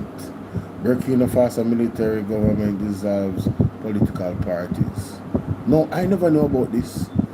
All low-cost, high-impact drones making Sahel fighters tougher to beat. Sudan Sudan lose to Burkina Faso. This is football. Okay. What will Mali, Niger, and Burkina Faso block reshape of Sahel? A marriage of the three. Will Mali, Niger, Burkina Faso block reshape of Sahel? Okay. Let me see this. Why Burkina Faso has banned political parties? What's next? In the latest of several measures, that's right. That several measures that the right groups say are shrinking the civic space in the Sahel nation. Captain Ibrahim Traoré, after several years of suspension, political parties in Burkina Faso have been formally dissolved by the military government, which has also seized all their assets in a move analysts say is a major blow for democracy. Mighty God. In a decree issued on Thursday, the government led by Captain Ibrahim Traoré scrapped all laws which establish and regulate political parties, accusing them of failing to comply with guidelines. The troubled West, and I'm not confirming any of this, I'm just reading the article, right? The troubled West African nations is struggling with violence from armed groups linked in ISIL, that's ISIS, Al-Qaeda. It is one of the growing number of West and Central African nations to have undergone coups in recent years. Traoré seized power in September 2022, 8 months after an earlier military coup had already thrown the democratically elected president Roch Marc Gabor. Despite strong criticism by rights groups and opposition political party of his authoritarian approach, 37-year-old Traoré has successfully built up an online cult-like following among Pan-Africanists, with many liking him to the late Burkina revolutionary leader Thomas Sankara. Traoré anti-colonial and anti-imperial pronouncements are often shown in high-definition AI-generated videos that have gained widespread admiration across the internet. But the decisions to ban political parties does not sit well for democracy. Dakar-based analyst Beverly Ochin of the Control Risk Intelligence firm told Al Jazeera the military government will remain highly influential, especially after a recent decree appointing Traoré in a superior capacity in the judiciary, Ochin said, referring to the December 2023 constitutional change which placed courts directly under government control. Going forward, there will be very limited division of power or autonomy across the civic and political space, Ochin said, adding that the military government will likely keep extending its stay in power. Why have political parties been banned? The Burkina government claims the existing political parties were not following the codes which established them. In a televised statement following a Council of Ministers meeting on Thursday, when the new decree was approved, Interior Minister Emile Serbo said the decision was part of a broader effort to rebuild the state after alleged widespread abuse and dysfunction in the country's multi-party system. A government review, he said, had found that the multiplication of political parties had fueled division and weakened the social cohesion in the country. The government believes that the proliferation of political parties has led to excess, fostering division among citizens and weakening social fabric, Zerbo said. He did not give details of the political parties' alleged excesses. How did political parties operate in the past? Before 2022 coup, which brought the current military leadership in power, Burkina Faso had more than 100 registered political parties with 15 representatives in parliament. After the 2020 election, the largest was the ruling People's Movement for Progress MPP, which had 56 of 127 seats in parliament. It was allowed by the Congress for Democracy and Progress with 20 seats and New Era of Democracy with 13 seats. But the civilian government faced months of protests as thousands took to the street to demonstrate against growing insecurity formed from armed groups in large parts of the country. In 2022, Traore took power, promising to put an end to violence by armed groups. He also promised the regional economic community of West African states, ECOWAS, bloc that his government would hold elections by 2024, but the political parties were banned from holding rallies after 2022 coup, and a month before 2024 deadline, Traore's government postponed elections to 2029 after holding a national conference which was boycotted by several political parties. Burkina Faso, also with Mali and Niger, withdrew from ECOWAS to form the Alliance of Sahel States, a new economic military alliance in January last year. They also withdrew from the International Criminal Court, ICC. Ladies and gentlemen, what do you guys think? It says, has insecurity worsened under Traore?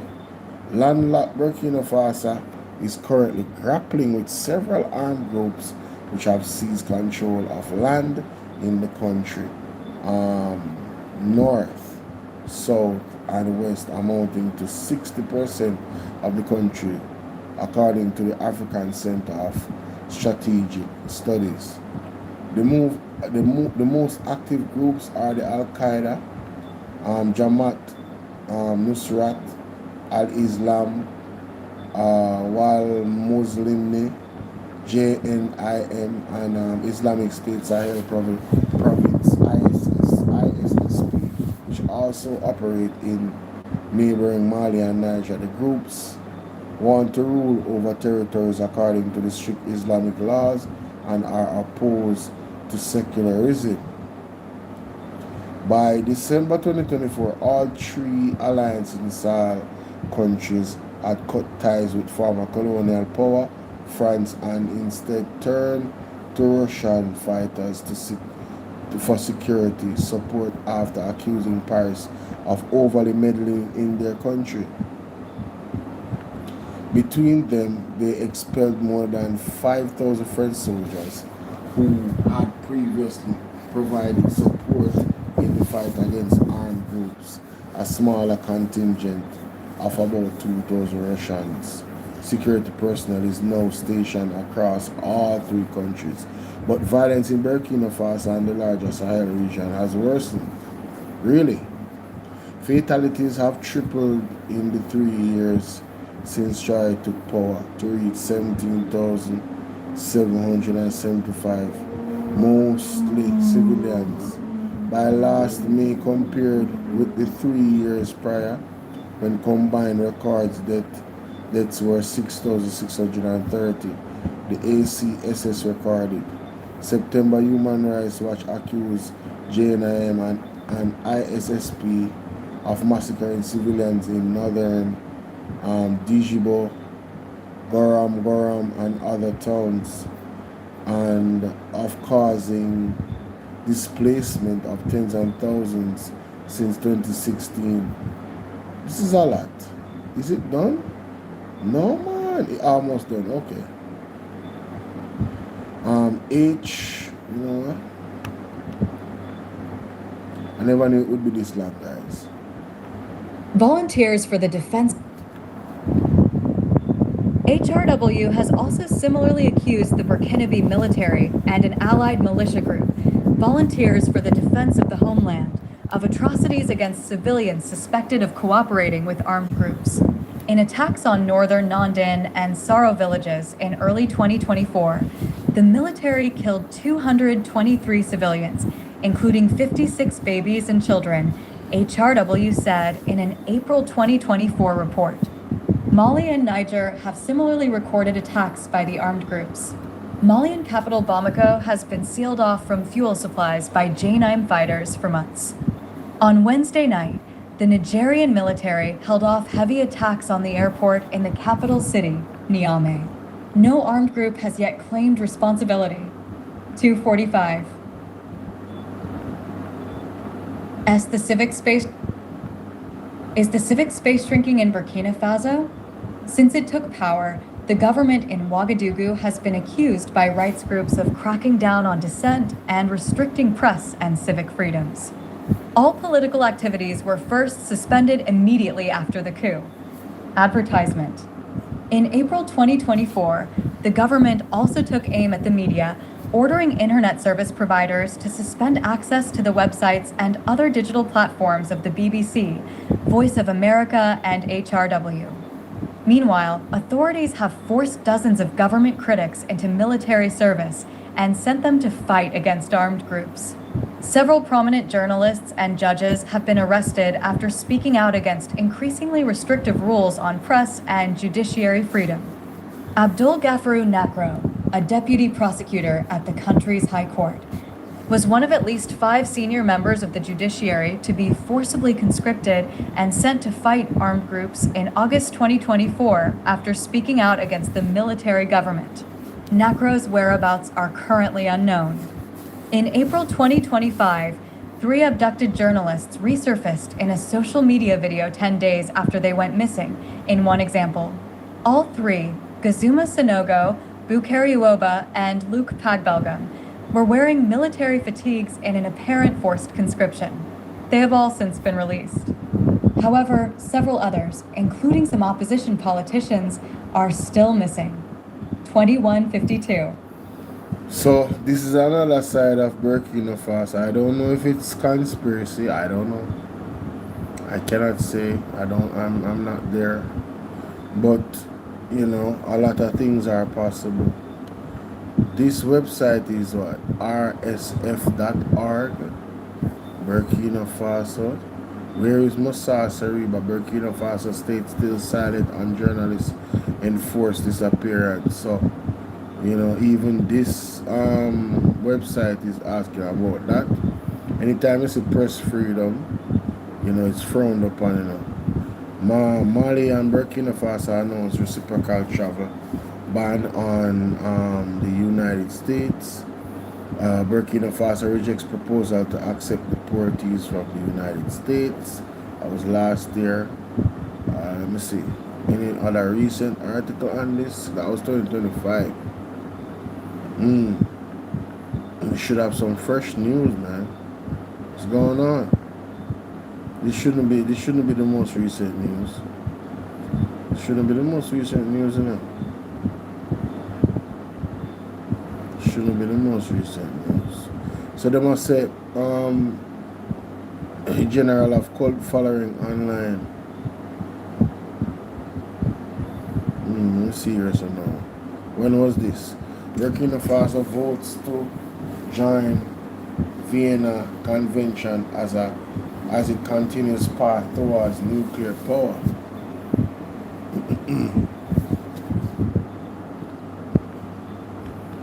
The world are gonna be split up, you know. Inevitable. This one power, you're not gonna see it no more. Very, very soon. The world is gonna be multi-powered. It's one big power we hang over everybody. It's going to be chaotic, ladies and gentlemen. Different belief systems ruling in different places. Yeah.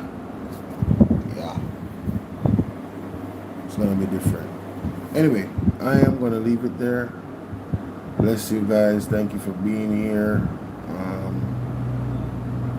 Something more for me to look into. I definitely need to, you know, lock down those websites. Let me see something if this thing I try to load in about settling in motherhood. I really want to read this article. Alright. Let me see how long it is. Oh, it's not very long. It says here, for many young Jamaicans, the decision to start a family is becoming increasingly complex. The cost of living continues to rise. Some young couples have limited support systems and they are not sure what the future for them and their child holds. However, for two women who welcome newborns at the start of the year, motherhood has been a deeply emotional journey with mixed emotions of love and fear. I mean, obviously, because you know, it's just, yo, man, I tell you, cost of living, bro, you know, normal in a place. People, big up on yourself and later, you know, man. God bless you, and thank you guys for your continued support. So, brother Bolo V&R, and I'm out. Peace.